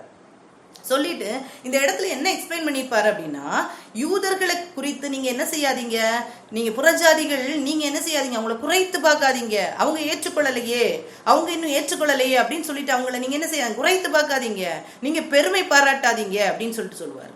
நீங்க பெருமை பாராட்டுதுங்க, நாங்க இந்த இதுக்குள்ளால வந்துட்டோம், அந்த கிளை நறுக்கப்பட்டு போயிடுச்சு, நான் திருப்பி வந்துட்டோம், நாங்க ஒட்ட வைக்கப்பட்ட வந்துட்டோம் அப்படின்னு சொல்லிட்டு நீங்க என்ன செய்யாதீங்க, அப்படி நினைக்காதீங்க அப்படின்னு சொல்லிட்டு அவர் சொல்லுவாரு. இதே வசனத்தை நீங்க 1 ராஜாக்கள்ல வாசிச்சு பாருங்க, அதே வசனம் இருக்கும் அந்த இடத்துல. 1 ராஜாக்கள் நம்ம இப்ப பார்த்த அந்த இடத்துல இருக்கும். என்னைக்குமே இப்படி இராது, ஒரு நாள் நான் என்ன செய்வேன், எழுப்புவேன் அப்படின்னு சொல்லிட்டு கர்த்தர் சொல்லியிருப்பாரு. அதேதான் இங்க. நீ என்ன செய்யாத, பெருமை பாராட்டாத. உனக்கு இன்னைக்கு யெரொபெயாம்கிட்ட கர்த்தர் சொல்லும் போது சொல்லுவாரு, அந்த கடைசி வசனங்கள்ல சொல்லுவாரு, நீ இப்படி பண்ணிருக்கியே, இப்படி வந்து இருக்குதியே, என்னைக்குமே இப்படி இராது அப்படின்னு சொல்லுவாரு. என்னைக்குமே இப்படி இராது, ஒரு நாள் நான் என்ன செய்வேன், அவங்களையும் எழுப்புவேன். பாருங்க 11ஆம் அதிகாரம், 1 ராஜாக்கள் 11ஆம் அதிகாரம் 38ஆம் அதிகார வசனத்துல சொல்லியிருக்கோம், நீ என் பார்வைக்கு செம்மையாய் செய்தா நான் இப்படி எல்லாம் பண்ணுவேன்னு சொல்லிட்டு, இப்படி நான் இந்த காரியத்து நிமித்தம் தாவீதின் சன்னதியை சிறுமைப்படுத்துவேன், ஆகிலும் என்னாலும் அப்படி இராது என்று சொன்னான். என்னைக்குமே அப்படி இருக்காது, என்னைக்குமே அப்படி இருக்காது. அதனால நீ மேன்மை பாராட்டாத. அதுதான் இங்க ரோமர்ல எழுதியிருப்பாரு, நீ மேன்மை பாராட்டாத, மேன்மை பாராட்ட உனக்கு ஒண்ணும் இல்ல. புறஜாதியாகிய நீ இந்த மரத்துல ஒட்ட வைக்கப்பட்டிருக்கிற காட்டொலிவ மரமாக இருக்கிற நீ என்ன செய்யாத, பெருமை பாராட்டாத. ஒரு நாள் என்ன செய்வாங்க, இஸ்ரவேலர்களும் வந்து ஒட்ட வைக்கப்படுவார்கள். அதுல கடைசியில சொல்லியிருக்கோம் 24 வசனத்துல, சுபாவத்தின்படி காட்டு ஒலிவ மரமாய் இருந்த நீ வெட்டப்பட்டு சுபாவத்திற்கு விரோதமாய் நல்ல ஒலிவ மரத்திலே ஒட்ட வைக்கப்பட்டிருந்தால் சுபாவ கிளைகளாகி அவர்கள் தங்கள் சுய ஒலிவ மரத்திலே ஒட்ட வைக்கப்படுவது அதிக நிச்சயம் அல்லவா? எவ்வளவு அழகா சொல்லியிருப்பார் இல்லையா, எவ்வளவு அழகா சொல்லியிருக்காரு இல்லையா. நீ இப்போ இந்த போர்ஷன் ஆக்சுவலி எதுக்கு சொல்லியிருக்கு ரோமர்ல, நீ இஸ்ரவேல் ஜனங்களை குறித்து நீ என்ன செய்யாத, அவங்க மோசமானவங்க அப்படின்னு எல்லாம் நீ நினைக்காத. நீ ஒட்ட வைக்கப்பட்டவன், நீ காட்டு ஒலிவ மரம். ஆனா காட்டு ஒலிவ மரத்துல இஸ்ரவேலர்களை வளர்க்கப்பட்ட அந்த செடியிலேருந்து சில கிளைகள் என்ன செய்யுதுன்னா வெட்டப்பட்டு தான் நீ என்ன செய்த, உள்ள வந்த. வெட்டப்பட்டு நீ உள்ள வந்திருக்க. உள்ள வந்த நீ அதன் அருமையை புரிந்திருக்கிறாயா? அதன் அருமையை புரிந்திருக்கிறாயா? அதை தான் கேட்கிறாரு. இது அருமையை நீ புரிஞ்சிருக்கியா அப்படின்னு கேட்கிறாரு. எதை கேட்கிறாரு அப்படின்னா, இந்த யெரொபெயாம் ஒரு ஊழியக்காரன், தாவீதின் வம்சத்துல தான் இஸ்ரவேலின் ஜனங்கள், அந்த இஸ்ரவேல் ஜனங்கள் என்ன செய்வாங்க, அப்படியே வழி நடத்தப்படுவாங்க அப்படின்றது காரியம். தாவீதின் வம்சத்துல தான் வருவாங்க அப்படின்னு சொல்லிட்டு தான் சொல்லப்பட்டிருக்கும். ஆனா எப்போ ஒரு தவறு நடக்குதோ கர்த்தர் என்ன செய்யறாரு அப்படின்னா, அதை கிழித்து அதை பகுத்து யாருடைய கருத்துல கொடுக்கிறாருன்னா யெரொபெயாம் கையில கொடுக்கிறாரு. ஆனா யெரொபெயாம் எங்க வர்றாரு, எதே காரியத்தை சொல்றாரு, நான் உன்னை தாவீதின் வம்சத்துக்குள்ளால கொண்டு வந்து இஸ்ரவேலை உன் கரத்தில் தருவேன் அப்படின்னு சொல்லுவாரு.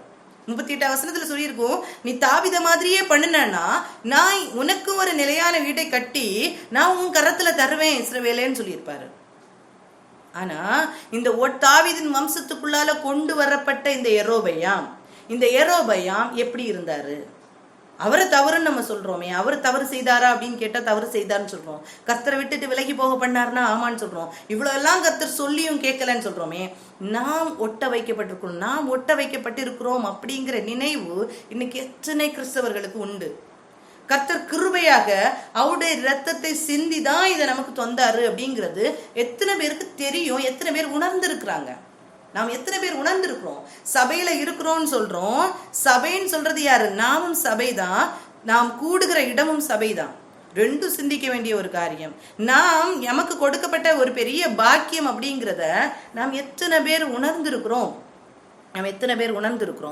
எத்தனை காரியங்களை நம்ம உணர்ந்திருக்கிறோம்? இன்னைக்கு எப்படி நம்முடைய வாழ்க்கை இருக்குது அப்படின்னு கேட்டா நம்மளால சொல்ல முடியுமா?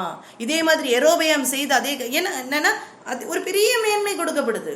ஒரு பெரிய மேன்மை யெரொபெயாமுக்கு கொடுக்கப்பட்டது மாதிரி தான் நமக்கும் கொடுக்கப்படுது. ஒரு பெரிய மேன்மை கொடுக்கப்படுது. அந்த காட்டு ஒலிவ மரமாக இருந்த நம்மள கிளை கொஞ்சம் நறுக்கப்பட்டு இங்க வருது. இந்த கிளை எப்படி நறுக்கப்படுது? ஏன் இப்படி இருக்குன்னா, நீங்க பாருங்க, இஸ்ரவேலுக்கு ஏன் கடின இருதயம் இருந்தது? ஏன்னா இஸ்ரவேலர்கள் இன்னும் ஏற்றுக்கொள்ளல, இன்னும் மேசியாவை ஏற்றுக்கொள்ளல. அப்ப நம்ம சொல்லுவோம், இஸ்ரவேலருக்கு கடின இருதயம் இருக்குதே, இஸ்ரவேலுக்கு கடின இருதயம் இருக்குதே அப்படின்னு நம்ம நினைப்போம். ஏன் கடின இருதயம் இருந்தது தெரியுமா? 25 வசனத்தை வாசிச்சு பாருங்க. ரோமர் 11 அதிகாரம் 25 வசனம். மேலும் சகோதரரே, நீங்கள் உங்களையே புத்திமான்கள் என்று எண்ணாதபடிக்கு ஒரு ரகசியத்தை நீங்கள் அறிய வேண்டும் என்று இருக்கிறேன். அது என்னவெனில், புறஜாதியாருடைய நிறைவு உண்டாகும் வரைக்கும் இஸ்ரவேலரில் ஒரு பங்குக்கு கடினமான மனது உண்டாயிருக்கும் அப்படின்னு சொல்லியிருக்கு. இந்த பிரகாரம் இஸ்ரவேலர் எல்லாரும் ரட்சிக்கப்படுவார்கள்.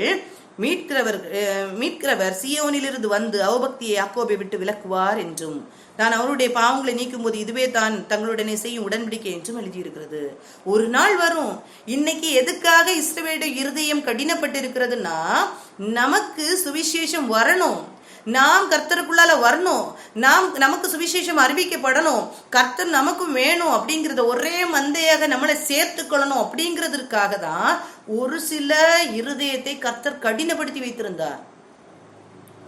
அதனாலதான் கடினப்படுத்தினார். நான் சொல்றேன், இப்போ ரெகோபெயாமின் இருதயம் கடினப்பட்டதுனாலதான் யெரொபெயாமுக்கு அந்த பாக்கியம் கிடைத்தது இல்லையா? ரெகோபெயாமின் இருதயம் கடினப்பட்டதுனாலதான் யெரொபெயாமுக்கு அந்த பாக்கியம் கிடைத்தது. அதே மாதிரிதான் இஸ்ரவேலருடைய இருதயம் கடினப்பட்டதுனாலதான் நமக்கு இந்த பாக்கியம் கிடைத்தது. இஸ்ரவேலுக்கு இந்த இது கிடைச்ச பாருங்க, ரோமர்ல இவர் சொல்லுவாரு, பவுல் எழுதுவாரு, ரோமர் 10 அதிகாரம் 5 வசனத்தை வாசிச்சு பாருங்க.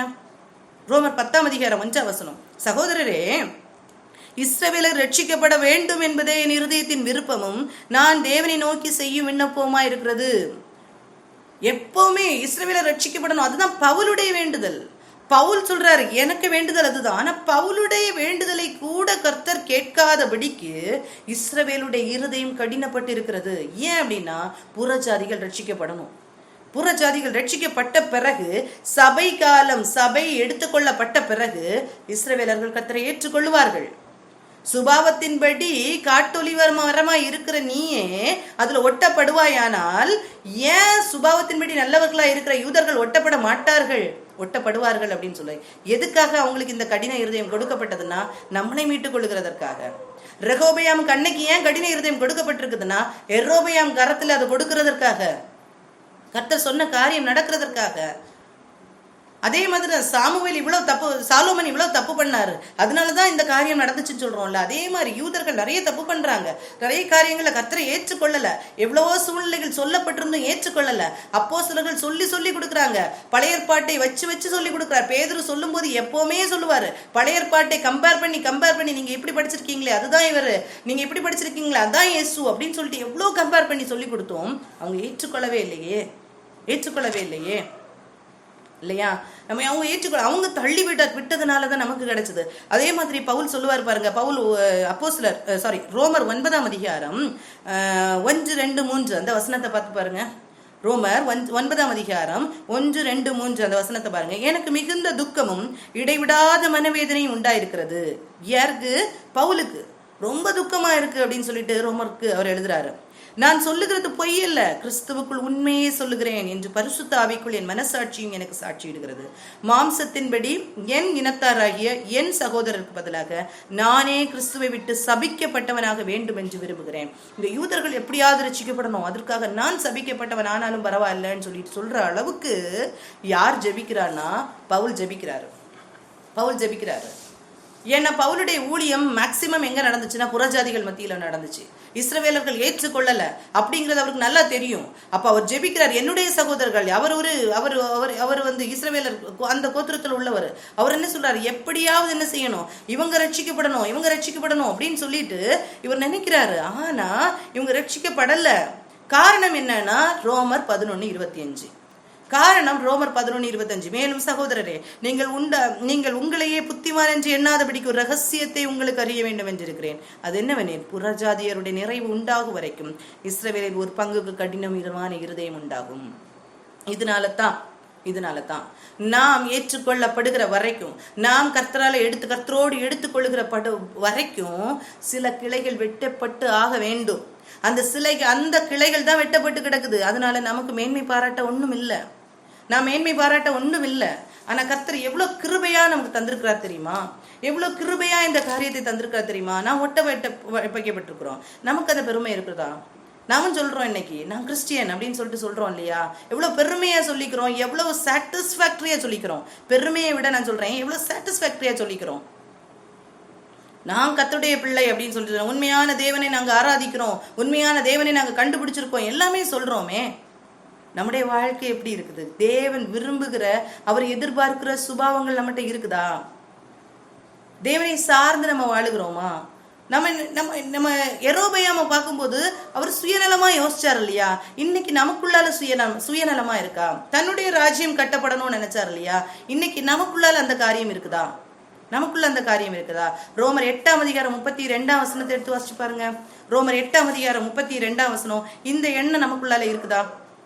தம்முடைய சொந்த குமாரன் என்றும் பாராமல் நம்ம எல்லாருக்காகவும் அவரை ஒப்பு கொடுத்தவர் அவரோட கூட மற்ற எல்லாவற்றையும் நமக்கு அருளாதிருப்பது எப்படி?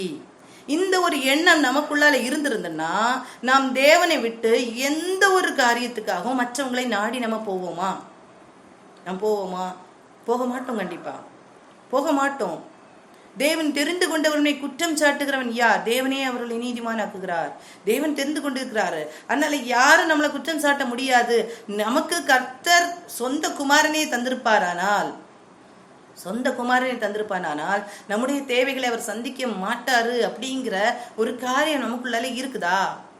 நாம் இன்னைக்கு உலகத்துல இருக்கிறோமே, உலக காரியம் நம்ம பாக்குறோம். விக்கிரக ஆராதனைக்குள்ளால கொண்டு போனது யெரொபெயாம்னு சொல்லியிருக்கு. நமக்கு சொல்லப்பட்ட காரியம் என்ன? பொருளாசை என்னும் விக்கிரக ஆராதனை, உலக பிரகாரமான காரியங்கள். இந்த காரியங்கள் எல்லாம் நமக்குள்ளால இருக்குதா? நம்முடைய மக்களுக்குள்ளால இருக்குதா? சுயநலமான காரியம். என்ன சுயநலம்? நமக்கு வேணும், நான் இப்படி இருக்கணும் அப்படின்னு. இந்த ஒரு வசனத்தை சொன்னேன் இல்லையா? 1 ராஜாக்கள் 11ஆம் அதிகாரம் 33ஆம் வசனத்துல சொல்லியிருக்கோம். அவர் சொல்லுவாரு, தானே நியமித்து, ஒரு நாளை தானே நியமித்து, தானே கொண்டாடி, தானே பண்டிகையை வச்சு அவரா என்ன செய்யறாருன்னு இந்த காரியத்தை செய்யறாரு. 1 ராஜாக்கள் 11:33 சொல்லியிருக்கோம். தனக்குள்ளாலே அவர் நியமிக்கிறாரு. அப்ப யாருக்காக அவர் ராஜ்யம் கட்டினாரு? யாருக்கு ராஜ்யம் கட்டினாரு? அவர் தனக்காக, தனக்கிட்ட ஆட்களை வைத்துக் கொள்ளுகிறதற்காக, தனக்குட்ட ஆட்களை. 12ஆம் அதிகாரம் 1 ராஜாக்கள் 12 அப்போ தனக்கிட்ட ஆளை வைத்துக் கொள்கிறதற்காக இந்த காரியத்தை எல்லாம் செஞ்சாரு. இன்னைக்கு நமக்கிட்ட சுயநலம் இருக்கா? நான் நல்லா வாழணும், நான் இப்படிதான் இருக்கணும், நான் இப்படி இருக்கணும்னு சொல்லிட்டு இன்னைக்கு நாம் சபையாக இருக்க நாம் ஒவ்வொருவரும் நினைத்து பார்ப்போம். நமக்குள்ளால அந்த சிந்தனை இருக்கா? நான் நல்லா வாழணும், நான் நல்லா வாழணும் அப்படிங்கிற காரியம் இருக்கா? நான் கஷ்டப்படணும், கஷ்டப்பட்டு ஒரு நேர்த்தியான ஒரு வாழ்க்கைக்குள்ளால இருக்கணுங்கிறது நமக்குள்ளால இல்லையே. ஒரு யெரொபெயாம் சொல்றாரு, நீங்க எருசலேமுக்கு போகிறது உங்களுக்கு கடினமா இருக்கும், கஷ்டமா இருக்கும், நீங்க அங்க போக வேண்டாம், இங்கேயே நீங்க நம்ம கொண்டாடிக்கலாம்னு சொல்றாரு. ஆண்டவரும் அதான் சொல்ல, இடுக்கமான வாசல்ல நீங்க கண்டுபிடிக்கவர்களே சிலர்னு சொல்றாரு. இடுக்கமான வாசலை கண்டுபிடிப்பவர்களே சிலர். எத்தனை பேர் நம்ம கண்டுபிடித்து அதுல நிலைத்து நிற்கிறோம்? இல்ல நம்ம சபை, இன்னைக்கு சபைன்னு சொல்றது நான் மட்டுமல்ல, நாம் சபையா இருக்கிறோம். நம்மை ஒருங்கிணைக்கிற ஒரு இடமாக சபையும் இருக்குதே. இந்த சபை எங்க நம்மளை நடத்துதுன்றது நமக்கு தெரியுதா? இந்த சபை நம்மளை எங்க நடத்துது? கர்த்தரிடத்துல நடத்துதா? இல்ல கர்த்தருக்கு ஒப்பாக ஒரு பண்டிகையை ஆரம்பித்து ஒரு நேர்த்தியான, அங்க என்ன சொல்லப்பட்டிருக்கோ அதே மாதிரி இங்க ஒண்ணு, நமக்கு அங்க ஒரு ஃபெஸ்டிவல் இருக்கா, இங்கே ஒரு ஃபெஸ்டிவல் வச்சிருவோம். அங்க என்ன பண்றோம்? கர்த்தருக்கு பண்டிகைன்னு சொல்லிட்டு அன்னைக்கு யாத்ராகமத்துல கஞ்சு குட்டியை ஆராதிச்சாங்களே, அதே போல ஒரு காரியம் தான் இங்க நடக்கு. இன்னைக்கும் சபைகள்ல தான் நடக்குது. இன்னைக்கும் அதுல திருப்தி அடைகிற ஜனங்கள், அதுதான் முக்கியம். அதுல திருப்தி அடைகிறோம் நம்ம. இதே தானே இங்க இருக்கு, இதே தானே இங்க இருக்கு. வசனத்துல என்ன இருக்குங்கிறதுல ஒரு எண்ணம் இல்லையே. யெரொபெயாமுக்கு பின்னால ஜனங்கள் போனது மாதிரி அப்படியே போறாங்களே. யார் வழி நடத்துகிறார்? சொல்லுவாரு, மேய்ப்பர்கள் மந்தைகளை என்ன செய்யறாங்க? மேய்ந்து போடுகிறார்கள்னு. எங்க போச்சு அறிவு ஜனங்களுக்கு? இன்னைக்குதான் வசனம் கையில கொடுக்கப்பட்டிருக்கு இல்லையா? இன்னைக்குதான் பைபிள் கையில இருக்குது இல்லையா? நம்முடைய அறிவு எங்க போச்சுது? நம்ம என்ன பண்ணிட்டு இருக்கோம்? இதே மாதிரி யெரொபெயாம் செய்த அதே பாவத்தை தான் நம்ம செஞ்சுட்டு இருக்கோம். யெரொபெயாம் செய்த அதே பாவத்தை தான் நம்ம செஞ்சுட்டு இருக்கோம். அதே பாவம் தான் நம்மளை பின்தொடர்ந்துட்டு இருக்கு. நான் திருப்பி ஒருக்க அதை ரிலேட் பண்றேன், அதை பார்த்துக்கோங்க. எப்படி யெரொபெயாம் ஒரு ஊழியக்காரனா இருந்தான், ஒரு ராஜா கிடையாது, அவர் ஒரு ஊழியக்காரன். அதே மாதிரி நாமும் எப்படி இருந்தோம்னா ஒரு புறஜாதிகளா இருந்தோம். நாமும் புறஜாதிகளா இருந்தோம். எப்படி தாவீதின் சந்ததிக்குள்ளால தாவீது அரசாட்சி செய்ய வேண்டிய இடத்துல ரெகோபெயாம் அரசாட்சி செய்யற இடத்துல ரெகோபெயாமுக்கு ஒரு கடின இருதயம் வந்ததுனால எப்படி யெரொபெயாம் உள்ள வந்தாரோ அதே மாதிரி இஸ்ரவேல் ஜனங்களுக்கு கடின இருதயம் வந்ததுனால தான் நமக்கு ஒரு வாய்ப்பு கொடுக்கப்பட்டது. யெரொபெயாமுக்கு கர்த்தர் மேன்மையான காரியத்தை செய்தாரு. இஸ்ரவேல்ல இருக்கிற 10 கோத்திரத்தை அவர் கையில கொடுத்தாரு. ஏன் 10 கோத்திரம் தெரியுமா? மேன்மை. ஒரே ஒரு ரீசன் என்னன்னா, தாவீது கிட்ட நான் உடன்படிக்கை பண்ணிட்டேன், இல்லைன்னா முற்றிலும் கொடுத்திருப்பாரு. அதே மாதிரி மேன்மையை கர்த்தர் நமக்கு எப்படி தெரியுமா தந்தாரு? அவருடைய இரத்தத்தை சிந்தி அந்த மேன்மையான காரியத்தை நமக்கு தந்திருக்கிறார். புறஜாதிகளா இருந்த நம்மை தூக்கி எடுத்திருக்கிறார் இல்லையா? ஒன்றுக்கு உதவாத இருந்த நம்மை தூக்கி எடுத்திருக்கிறார் இல்லையா? இந்த காரியத்திலேயே வராத நம்மளை தூக்கி எடுத்திருக்கிறார்ல. இதை விட மேன்மையான காரியம் வேற என்ன வேணும் நமக்கு? இதை விட மேன்மையான காரியம் என்ன வேணும்? இந்த எண்ணம் எல்லா நேரத்திலும் நமக்குள்ளால இருக்குதா?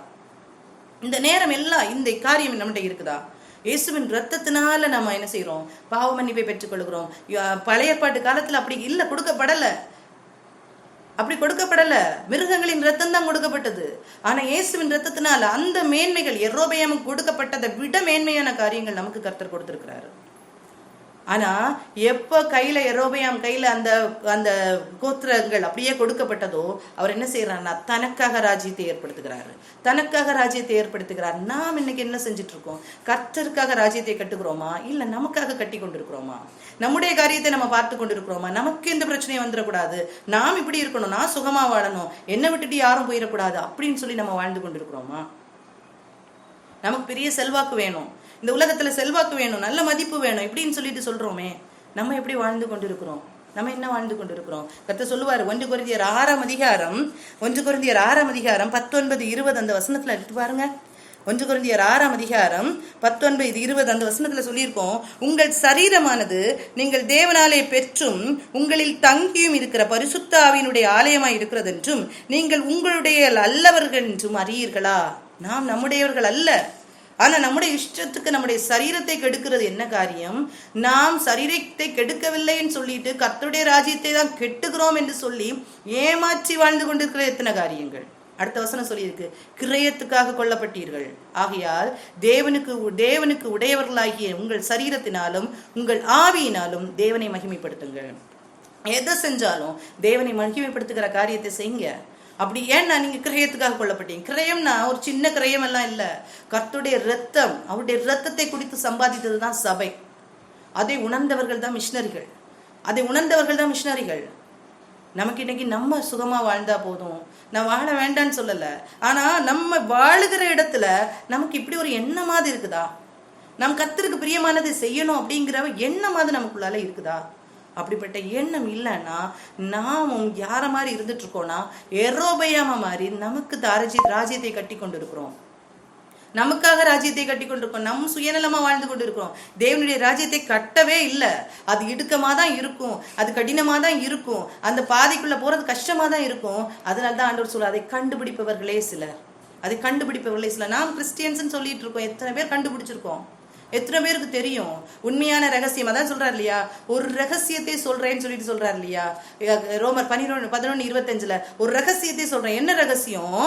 புறஜாதிகள் ரட்சிக்கப்படும்படி அந்த புறஜாதியுடைய நிறைவு வரும் வரைக்கும் இஸ்ரவேலர்ல கடின இருதயம் உண்டாயிருக்கும். நமக்காக தான் அவங்களுக்கு கடின இருதயம். நாம மேன்மை பாராட்டி கொள்ளுகிறதற்கு அல்ல. அப்படிதான் காட்டு ஒலிவ மரமாக இருக்க நம்மளே அங்க போய் ஒட்ட வச்சிருக்காரு. இது எத்தனை பேருக்கு தெரியும்? கிறிஸ்தவர்கள் சொல்லிட்டு இருக்க எத்தனை பேருக்கு இது தெரியும்? சபையை குறித்த பாரம் இன்னைக்கு கர்த்தருக்கு அதிகம் உண்டு. இப்படி ஒரு மேன்மையான காரியத்தை பெற்று கொண்டிருந்து நம்ம என்ன செஞ்சுட்டு இருக்கோம்? எபிரேயர் 12ஆம் அதிகாரம் 14 முதல் 17 வரைக்கும் உள்ள வசனத்துல சொல்லியிருக்கோம் பாருங்க. எபிரேயர் 14ஆம் அதிகாரம், எபிரேயர் 12ஆம் அதிகாரம் 14 முதல் 17 வரைக்கும் உள்ள வசனத்துல பார்த்தீங்கன்னா தெரியும். ஏசாவை குறித்து சொல்லியிருக்கோம். அதில் சொல்லியிருக்கோம், யாவரோட சமாதானமா இருக்கவும் பரிசுத்தமுள்ளவர்களா இருக்கவும் நாடுங்கள். பரிசுத்தம் இல்லாமல் ஒருவனும் கர்த்தரை தரிசிப்பதில்லையே. பரிசுத்தம் இல்லாதபடிக்கு ஒருவரும் கர்த்தரை தரிசிப்பதில்லையே. இன்னைக்கு பரிசுத்தம் இருக்கிறதா? எக்ஸ்டர்னலி பரிசுத்தம் இருக்கிறதா? இல்லையே. இன்டர்னலி அடுத்தது பாருங்க. இன்டர்னலி சேஞ்சஸ் வரும்போது தான் எக்ஸ்டர்னலி அது தெரியும் கண்டிப்பா. ஆனா எக்ஸ்டர்னலி கூட நமக்கு காமிக்க முடியாத அளவு இன்னைக்கு மாய்மானமான உலகத்துல வாழ்ந்து கொண்டு இருந்தாலும் எக்ஸ்டர்னலி கூட காட்ட முடியாத அளவுக்கு இன்னைக்கு சபை இருந்து கொண்டு இருக்கிறது அல்லவோ, இல்லையா? ஒவ்வொருத்தரும் மாறணும் கண்டிப்பா. ஆனா சர்ச்லயே நமக்கு அந்த மாற்றத்தை பார்க்க முடியலையே. பரிசுத்தம் இல்லாதபடிக்கு ஒருவரும் கர்த்தரை தரிசிப்பதில்லையே. அடுத்து சொல்லியிருப்பாரு, ஒருவனும் தேவனுடைய கிருபையை இழந்து போகாதபடிக்கு யாதொரு கசப்பான வேர் முளைத்தெழும்பி கலக்கம் உண்டாகாததினால் அநேகர் தீட்டுப்படாதபடி. ஒரு கசப்பான வேர் நமக்குள்ளால உண்டாகாதபடிக்கு தேவனுடைய கிருபை இது. நாம் இணைக்கப்பட்டது. நம்ம எபேசியர் 2:8 சொல்லியிருக்கோம் இல்லையா, கிருபையினால நம்ம என்ன செய்திருக்கோம்? நம்ம ரட்சிக்கப்பட்டு இருக்கிறோம். கிருபையினால நம்ம ரட்சிக்கப்பட்டு இருக்கிறோம். இந்த ரெண்டும் சேர்ந்துதான் நம்ம ரட்சிக்கப்பட்டு இருக்கிறோம் அப்படின்னு சொல்லப்பட்டோம். அந்த கிருபையை இழந்து போகாதபடிக்கு, ஒரு கசப்பான வேறு நமக்குள்ளால முளைக்காதபடிக்கு, ஒருவனும் வேசிக்கலனாகவும் ஒருவேளை போஜனத்திற்காக தன் சேஷ்ட புத்திர பாகத்தை விற்று போட்ட ஏசாவை போல சீர்கெட்டவனாகவும் இராதபடிக்கு எச்சரிக்கையா இருங்கள். ஒரு ஏசா என்ன செய்தார்? அவருக்கு கொடுக்கப்பட்டது, அவர் கையில கொடுக்கப்பட்டது இல்லையா, சேஷ்டபுத்திர பாகம் அவருடைய கரத்துல கொடுக்கப்பட்டது. இதற்கு இணையாதான் இன்னைக்கு கர்த்தர் நம்மளை ஒரு கிறிஸ்தவ குடும்பத்துல பிறக்க வச்சிருக்கிறார். அது கையில நமக்கு கிடைத்த ஒரு பெரிய பாக்கியம். ஆனா இதை அசட்டை பண்ணினதுனால தான் அன்னைக்கு ஏசா அதை விற்று போட்டான் தெரியுமா? அதை அசட்டை பண்ணி விற்று போட்டான். எதுக்காக? ஒரு நேர போஜனத்துக்காக. அதை தான் கர்த்தர் சொல்லுவார், எண்ணத்தை உண்போம், எண்ணத்தை உடுப்போம், எண்ணத்தை குடிப்போம், என்ன செய்யாதீங்க, கவலைப்படாதீங்க, முதலாவது தேவனுடைய ராஜ்யத்தை தேடுங்க, அப்போ இதுவைகள்லாம் உங்களுக்கு கூட கொடுக்கப்படும். ஆனா இன்னைக்கு எண்ணத்தை உண்போம், எண்ணத்தை கொடுப்போம் சொல்லிட்டு ஓடுறோமே தவிர கர்த்தரை முன்னிறுத்துறதுக்கு நமக்கு என்ன இல்லை, நேரம் இல்லை. ஏன்னா நான் தப்பா சொல்லல, அறியாமை. ஒரு நாள் நாமும் அப்படித்தான் இருந்தோம், நானும் அப்படித்தான் இருந்தேன். ஆனா அந்த அறியாமை இருள் நீங்கணும். இதுதான் முக்கியங்கிறத புரிந்து கொள்ளணும். அதற்காக நாம் ஜெபிக்க அழைக்கப்பட்டிருக்கிறோம். அந்த ஜெபம் நமக்கு வேணும். நாம் ஜெபிக்க மாத்திரமே அந்த கிருபை கிடைக்கும். இந்த கிருபையை போக்கடிக்காதபடிக்கு இருக்கணும். அதுக்கப்புறம் பாருங்க, இந்த ஏசா இவ்வளவு நிர்விசாரமா ஒரு நேர கூழுக்காக அந்த சேஷ்டபுத்திர பாகத்தை விற்று போட்டானே, அதை சொல்லியிருக்கோம். ஏனென்றால் பிற்பாடு அவன் ஆசீர்வாதத்தை சுதந்திரித்துக் கொள்ள விரும்பியும் ஆகாதவன் என்று தள்ளப்பட்டதை அறிவீர்கள். அவன் கண்ணீர் விட்டு கவலையோடு தேடியும் மனமாறுதலை காணாமற் போனான். அவன் கிடைக்கல அந்த ஆசீர்வாதம். கண்ணீர் விட்டு தேடியும் கிடைக்காம போச்சு அப்படின்னு சொல்லிருக்கு. நமக்கும் இன்னைக்கு கர்த்தர் கொடுக்கப்பட்டிருக்கிறார். நமக்கும் இன்னைக்கு கர்த்தர் அப்படியே கையில தரப்பட்டிருக்கார். நான் கிறிஸ்தவ குடும்பத்துல நாம் பிறந்திருக்கிற ஒவ்வொருவருக்கும் எப்படி ஏசா கரத்துல சேஷ்ட புத்திர பாகம் கொடுக்கப்பட்டிருக்கிறதோ அதே மாதிரி கையில தந்திருக்கிறார் கர்த்தர். அந்த சேஷ்ட புத்திர பாகத்தை நாம் என்ன செஞ்சிட்டு இருக்கோம்? அதை துட்சமா நினைத்து இந்த உலக காரியத்துக்காக விற்று போடுகிறோமா? இந்த உலக காரியத்துக்காக விட்டு போடுறோமா? அதை கவனிக்காம அப்படி அசட்டை பண்ணுறோமா? அப்படி அசட்டை பண்ணுனா நாமும் என்ன செய்யறோம்னா ஒரு நாள் கண்டிப்பா கைவிடப்பட்டு போவோம். ஏசா விற்று போட்டதுனாலதான் யாக்கோபுக்கு கிடைத்தது. ஏசா விற்று போட்ட அந்த சேஷபுத்திர பாகத்தை பெற்றுக்கொண்டது யாரு? யாக்கோபு. அந்த யாக்கோபு தான் இஸ்ரவேலர் இல்லையா? அந்த யாக்கோபு தான் இஸ்ரவேலர். அந்த இஸ்ரவேலர்கள் மேசியாவை தள்ளினதுனாலதான் நமக்கு இன்னைக்கு சபைக்கு கிடைத்திருக்கிற கர்த்தர் இயேசு கிடைத்திருக்காரு. அந்த இஸ்ரவேலர்கள் தள்ளி விட்டாங்க இயேசுவை. தள்ளி விட்டதுனாலதான் நமக்கு கிடைச்சிருக்கு. நீங்க அப்போஸ்தலர் 4ஆம் அதிகாரத்தை எடுத்துக்கொள்வோம். அப்போஸ்தலர் 4ஆம் அதிகாரத்துல 4ஆம் அதிகாரம் 11-12 அந்த வசனத்தை பாருங்க. வீடு கட்டுகிறவளாகிய உங்களால் அற்பமாக எண்ணப்பட்ட அவரே மூளைக்கு தலைக்கல்லானவர். அவராலே அன்றி வேறு ஒருவராலும் ரட்சிப்பு இல்லை. நாம் ரட்சிக்கப்படும்படிக்கு வானத்தில் கீழங்கும் மனுஷருக்குள்ளே அவருடைய நாமமே இல்லாமல் வேறொரு நாமம் கட்டளையிடப்படவில்லை என்று என்ன செய்யறாங்க? பேதுரும் யோவானும் சொல்றாங்க. இவங்க ஏற்றுக்கொள்ளல. அதான் சொல்ற, வீடு கட்டுறவரை உங்களால் அற்பமாக எண்ணப்பட்ட அவரே மூளைக்கு தலைக்கல்லானார். நீங்க அற்பமா எண்ணனதுனால இன்னைக்கு புறஜாதியாருக்கு அந்த ரட்சிப்பு கிடைக்க போகுது அப்படின்னு சொல்லிட்டு நீங்க அப்போஸ்தலர் 13ஆம் அதிகாரத்தை எடுத்து பாருங்க. அப்போஸ்தலர் 13ஆம் அதிகாரம் 46ஆம் வசனம். அப்போஸ்தலர் 13ஆம் அதிகாரம் 46ஆம் வசனம். அதுல சொல்லியிருக்கு பாருங்க. அப்பொழுது பவுலும் பர்னபாவும் தைரியம் கொண்டு அவர்களை நோக்கி, முதலாவது உங்களுக்கே தேவ வசனத்தை சொல்ல வேண்டியதா இருந்தது.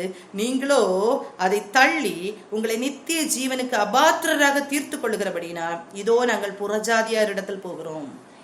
இயேசு தன்னுடைய இரத்தத்தை கொடுத்து சரீரத்தை அடிக்க கொடுத்து பாவமாக சாபமாக நமக்காக நின்று இந்த சபையை கொடுத்தாரு. ஆனாலும் திரும்ப அவங்களுக்கு கொடுக்கப்படுது. நீங்க மாறுங்க அப்படின்னு திருப்பி பேதுரு சொல்றாரு. நிறைய எல்லா அப்போஸ்தலர்களும் சொல்றாங்க. கேட்கவே இல்லை. அதனால அவங்க எங்க போறாங்களா? புறஜாதியர்கிட்ட போறேன் அப்படின்னு சொல்லிட்டு சொல்றாங்க. 48ஆம் வசனத்தை பாருங்க. புறஜாதியர் அதை கேட்டு சந்தோஷப்பட்டு கர்த்தருடைய வசனத்தை மகிமைப்படுத்தினார்கள். நித்திய ஜீவனுக்கு நியமிக்கப்பட்டவர்கள் இவர்களோ அவர்கள் விசுவாசித்தார்கள். புறஜாதியார் அந்த வசனத்தை கேட்டு சந்தோஷப்பட்டாங்க. யார் இந்த வசனத்தை கேட்டு சந்தோஷத்தோட கர்த்தரை ஏற்றுக்கொள்கிறார்களோ, யார் சந்தோஷத்தோட அதை ஏற்றுக்கொள்கிறார்களோ அவர்களுக்கு தான் நித்திய ஜீவன் நியமிக்கப்பட்டிருக்கிறது. அவர்களுக்கு தான் நித்திய ஜீவன் கொடுக்கப்படுகிறது. கர்த்தரை பற்றி கொண்டால் மாத்திரமே நித்திய ஜீவன் நமக்கு கிடைக்கும். கர்த்தரை பற்றி கொண்டால் மாத்திரமே நமக்கு நித்திய ஜீவன் கிடைக்கும். நாம் எப்படி வாழ்ந்து கொண்டிருக்கிறோம் சிந்தித்து பார்ப்போம். யெரொபெயாமுடைய வாழ்க்கை எப்படி இருந்துச்சு? நம்முடைய வாழ்க்கை எப்படி இருக்கு? யெரொபெயாம் கொடுக்கப்பட்ட மேன்மையை விட மேலான மேன்மை தான் நமக்கு கொடுக்கப்பட்டிருக்கிறது. நாமும் ஒட்ட வைக்கப்பட்டிருக்கிறோம். யெரொபெயாம் ஊழியக்காரனா இருந்தவன் ராஜ குலத்துல எப்படி மாற்றப்பட்டாரோ அப்படி மாற்றப்பட்டிருக்கிறோம். நாமும் ராஜாக்களாக ஆசாரியர்களாக மாற்றப்பட்டிருக்கிறோம். ஆனா அவன் செய்த எல்லா தவறுகளும் நமக்குள்ளாலேயும் காணப்படுது அப்படின்னு சொல்லிட்டு நான் சொல்லுவேன். நமக்குள்ளால இருக்குது.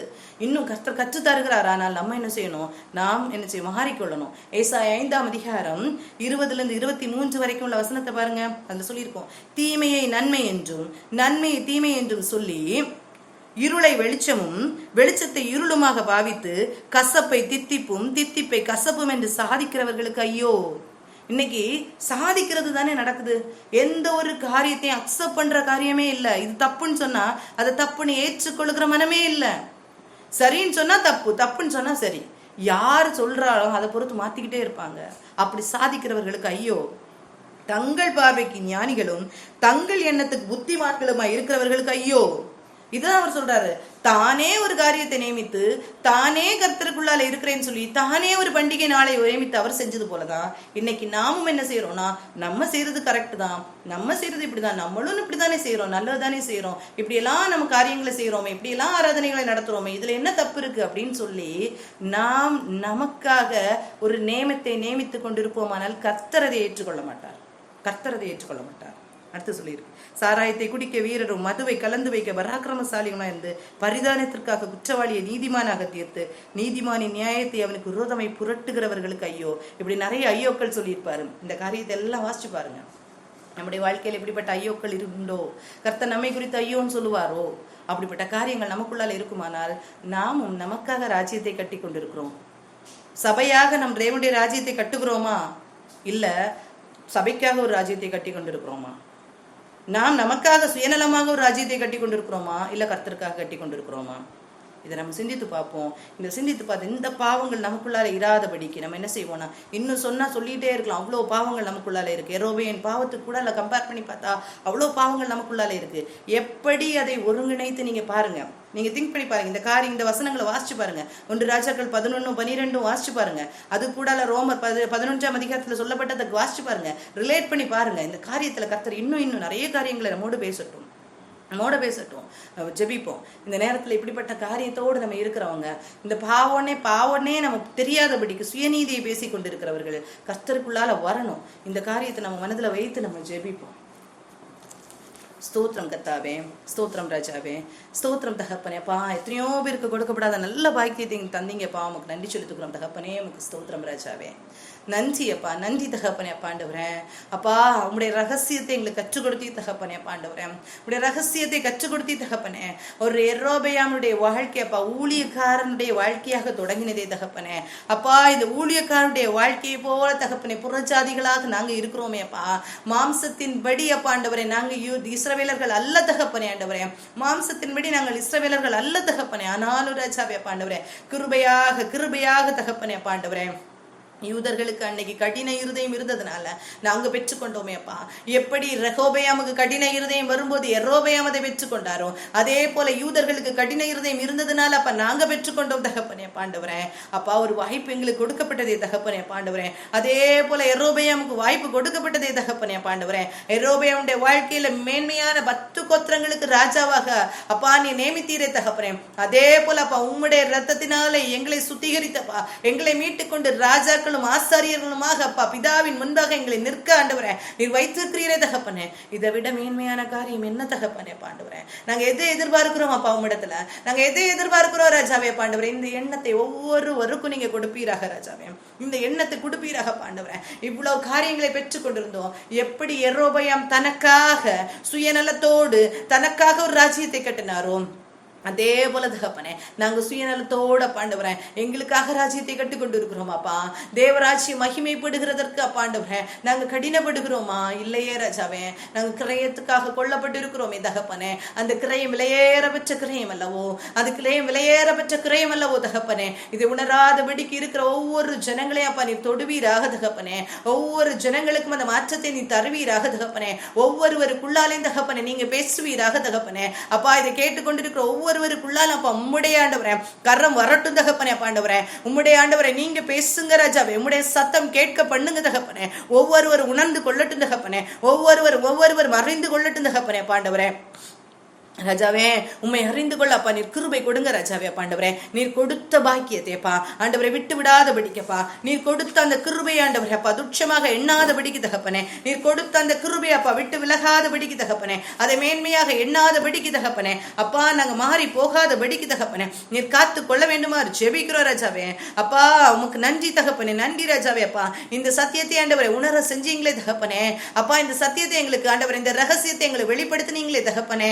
அப்பா ராஜாவே நாங்க அதை புரிந்து கொண்டு தகப்பனே அதை புரிந்து கொண்டு ஒவ்வொருவரும் தகப்பனே ஆண்டவரே உமக்குள்ளால் ஆண்டவரே நாங்க காட்டு ஒலிவ மரமாக இருந்த நாங்கள் உமக்குள்ளால நாட்டப்பட்டிருக்கிறோம். அந்த மேன்மையை புரிந்து கொள்ளப்பா கிருபதாருங்கப்பா. கிருபதாங்க தகப்பனே. இதை உணராதபடிக்கு இருக்கிறவர்கள் உண்டு தகப்பனே. அப்பா வீணான விதண்டாவாதம் பேசிக்கொண்டிருக்கிறவர்கள் உண்டு தகப்பனே. எல்லாரையும் நீர் சந்திப்பீராக ராஜாவே. சந்திப்பீராக தகப்பனே பாண்டவரே. அப்பா எங்களுக்காக தகப்பனே உம்முடைய சொந்த குமாரனே கொடுத்தீரானா எல்லாவற்றையும் நீர் கொடுக்க வல்லவர் அல்லவோ தகப்பனே. அப்பா உம்முடைய சொந்த குமாரை கொடுத்து ஆண்டவரே. அப்பா நாங்க இன்னும் நம்பிக்கை இல்லாதபடிக்கு இன்னும் கர்த்தாவே பாண்டவரே பொருளாசையை ஆண்டவரே அப்பா உலக காரியத்தை உலகத்திலுள்ள மேன்மைகளை உலகத்தில் உள்ள செல்வாக்குகளை, உலகத்துக்குள்ள அந்தஸ்துகளை பார்த்து கொண்டே நாங்கள் வாழ்ந்து கொண்டு இருப்போமானாலப்பா, நாங்களும் உம்முடைய ராஜ்யத்தை கட்டவில்லையே தகப்பனே. யெரொபெயாம் செய்த அதே பாவத்தையப்பா, அதே பாவத்தை நாங்களும் செய்து கொண்டு இருக்கிறோமே தகப்பனே. ஆண்டவரே, எங்க ஒவ்வொருவரை மன்னிப்பீராகப்பா, ஒவ்வொருவரை மன்னிப்பீராக தகப்பனே, ஒவ்வொருவரை உணர்த்து வைப்பீராக தகப்பனே. ஆண்டவரே, அன்று யெரொபெயாமுக்கு பின்னால் ஆண்டவரே அப்பா எத்தனை கூட்ட ஜனங்களப்பா, 10 கோத்திரத்து ஜனங்கள் போனாங்களே தகப்பனே. இன்னைக்கும் தகப்பனேப்பா அதே போல கிறிஸ்தவத்திலப்பா மெஜாரிட்டி ஆஃப் த பீப்புள் ஆண்டவரே இப்படியே வாழ்ந்து கொண்டிருக்கிறார்களே தகப்பனே. உண்மை அறியாதபடிக்கு வாழ்ந்து கொண்டிருக்கிறார்களே தகப்பனே. ஏதோ கிறிஸ்தவத்துக்குள்ளால இருக்கிறோம் என்று சொல்லி ஆண்டவரே தங்களையே ஏமாற்றி கொண்டு ஆண்டவரே அப்பா வாழ்ந்து கொண்டிருக்கிற ஒவ்வொரு பிள்ளைகளுக்காகவும் ஜெபிக்கிறோம் தகப்பனே. அப்பா ராஜாவே, நீங்க இறங்குவீராக தகப்பனே. எங்களுக்குள்ளால உம்முடைய ஒளியை எப்படி வீச பண்ணினீங்களோ தகப்பனே, அதே போல ஒவ்வொருவருக்குள்ளால இந்த கிருபையை கொடுங்கப்பா, ஒவ்வொருவருக்குள்ளாலே இந்த கிருபையை கொடுங்கப்பா, ஒவ்வொருவருக்குள்ளாலே இந்த கிருபையை கொடுங்க ராஜாவே. ஆண்டவரே, ஒவ்வொருவரும் அந்த வெளிச்சத்தை பெற்றுக்கொள்ளட்டும் அப்பா, ஒவ்வொருவரும் அந்த வெளிச்சத்தை பெற்றுக்கொள்ளட்டும் தகப்பனே. ஆண்டவரே, கிருபையாக கிருபையாக இறங்குவீராகப்பா. எங்க குடும்பத்துல ஆண்டவரே, எங்க குடும்பத்துல எத்தனை பேர் ஆண்டவரே இப்படி இருக்கிறாங்க தகப்பனே. உம்முடைய அன்பை புரியாதபடிக்கு தகப்பனே ஏதோ நாங்க கிறிஸ்தவர்களாய் வாழ்ந்து கொண்டிருக்கிறோம் என்று மேன்மை பாராட்டி கொண்டிருக்கிறவர்கள் உண்டு தகப்பனே. சுயநலத்தோடு வாழுகிறவர்கள் உண்டு தகப்பனே. ஆண்டவரே, தங்கள் மேன்மைக்காக வாழுகிறவர்கள் உண்டு தகப்பனே. ஆண்டவரே, ஒவ்வொருவரையும் மாற்றுவீராகப்பா. அப்பா தொடர்ந்து நாங்க ஆண்டவரே எங்க குடும்பத்துக்காக ஜெபிக்க ஆண்டவரே, பாரத்தோடு ஆண்டவரே எங்க குடும்பத்தை எங்க ஆண்டவரே ஜெபிக்க உங்களுடைய பாதத்துல கொண்டு வைக்க அப்பா கிருபை தாங்கப்பா. ஆண்டவரே, எத்தனை பிள்ளைகளுக்கு இந்த பாக்கியம் இல்ல தகப்பனே. எங்க குடும்பத்தின் பிள்ளைகள் அப்பா சிறு பிள்ளைகள் அப்பா ஆண்டவரே உண்மை அறியாதபடிக்கு வளர்ந்து கொண்டு இருக்கிறார்களே தகப்பனே. உண்மை அறிய வேண்டிய விதத்துல அறியாதபடிக்கு வளர்ந்து கொண்டிருக்கிறார்களே தகப்பனே. வாலிப பருவத்தை எட்டும் போது அப்பா நாங்க என்ன சொன்னாலும் கேட்காத நிலைமையில ஆண்டவரே அப்பா போய்கொண்டிருக்கிறார்களே தகப்பனே. உமக்கு பயப்படுகிற பயத்துல வளர்க்காதபடிக்கப்பா தங்களுடைய மாம்சத்துக்கு ஆண்டவரே பயப்பட்டு வளர்க்கிற குடும்பங்களும் உண்டு தகப்பனே. அப்பா தங்களுடைய காரியத்தினால அப்பா ஆண்டவரே நான் பிள்ளைகளை வளர்த்துருவேன்னு சொல்லிட்டப்பா ஆண்டவரே வளர்க்கிறவர்கள் உண்டு தகப்பனே. இல்ல ராஜாவேப்பா, உம்முடைய கரத்துல கொடுத்து வளர்க்காப்பா ஆண்டவரே. சிறு வயது முதல் உம்முடைய கரத்துல கொடுத்து வளர்த்தால் மட்டுமே தகப்பனே ஆண்டவரே அந்த பிள்ளைகள் உமக்காக வாழுமே தகப்பனே. ஆண்டவரே அப்பா கத்தாவே, அப்பா உங்களுடைய வசனம் அப்படித்தானே சொல்லுது தகப்பனே. பாண்டவரே, சிறு வயதிலேயே போதிக்கணும்னு சொல்லுது இல்ல தகப்பனே. பாண்டவரே கர்த்தாவே, அதை புரியாதபடிக்கு தகப்பனே, அதை உணராதபடிக்கு ஆண்டவரே வாழ்ந்து கொண்டு இருப்போமானால் தகப்பனே அப்பா மாற்றுங்க தகப்பனே, மாற்றுங்க பாண்டவரே. அப்படி உண்டு ராஜாவே, எங்க குடும்பத்துல உண்டு தகப்பனே. அப்பா திருச்சபைக்காகவும் நாங்க ஜெபிக்கிறோம் தகப்பனே. அப்பா திருச்சபையாக நாங்க எங்களை ஒன்றிணைக்கிற இடமாக இருக்கிற திருச்சபையில பாண்டவரே அப்பா உம்மை மகிமைப்படுத்துகிற காரியம் மாத்திரம் நடக்கிறதோ அப்பா இல்லைன்னா தகப்பனே அப்பா ஒரு வழி நடத்தினது போல தகப்பனே ஜனங்களே அப்பா திருப்திப்படுத்துகிற ஒரு காரியம் மாத்திரம் நடந்து கொண்டு இருக்கிறதோ தகப்பனே. அப்பா ராஜாவே, ஆராதனைகளும் ஆண்டவரே ஒவ்வொரு காரியங்களும் தகப்பனே அப்பா உம்மை திருப்திப்படுத்துகிறதா இல்ல கர்த்தாவே. ஆண்டவரே சுயநலமாக ஏதோ ஒரு காரியம் ஆண்டவரே நாங்கள் ஆண்டவரே நேமித்த காரியங்களப்பா, நாங்க மனத்துல சிந்தித்த காரியங்கள் இப்படி நடத்தினா போதும் நினைச்சு ஆண்டவரே ஆராதனைகளை நடத்தி கொண்டிருப்போமானால் தகப்பனே. ஆண்டவரே நாங்களும் தகப்பனே ஆண்டவரே நாங்களும் ராஜாவே ஒரு யெரொபெயாமை போல வாழ்ந்து கொண்டிருக்கிறோமே தகப்பனே. எங்களுக்காக ராஜ்யத்தை கட்டுகிறவர்களாக நாங்க மாறி போய் விடுவோமே தகப்பனே. எங்க திருச்சபைகள் ஒவ்வொன்றையும் ஆண்டவரே உம்முடைய கரத்துல தருகிறோம்ப்பா. எங்க திருச்சபைகள் ஒவ்வொரு திருச்சபை உம்முடைய கரத்துல தருகிறோம் தகப்பனே. எத்தனை காரியங்கள் ஆண்டவரே, எத்தனை காரியங்கள் தகப்பனே உம்முடைய நாமத்தை ஆண்டவரை தூஷிக்கிற விதமாக நடந்து கொண்டிருக்கிற தகப்பனே.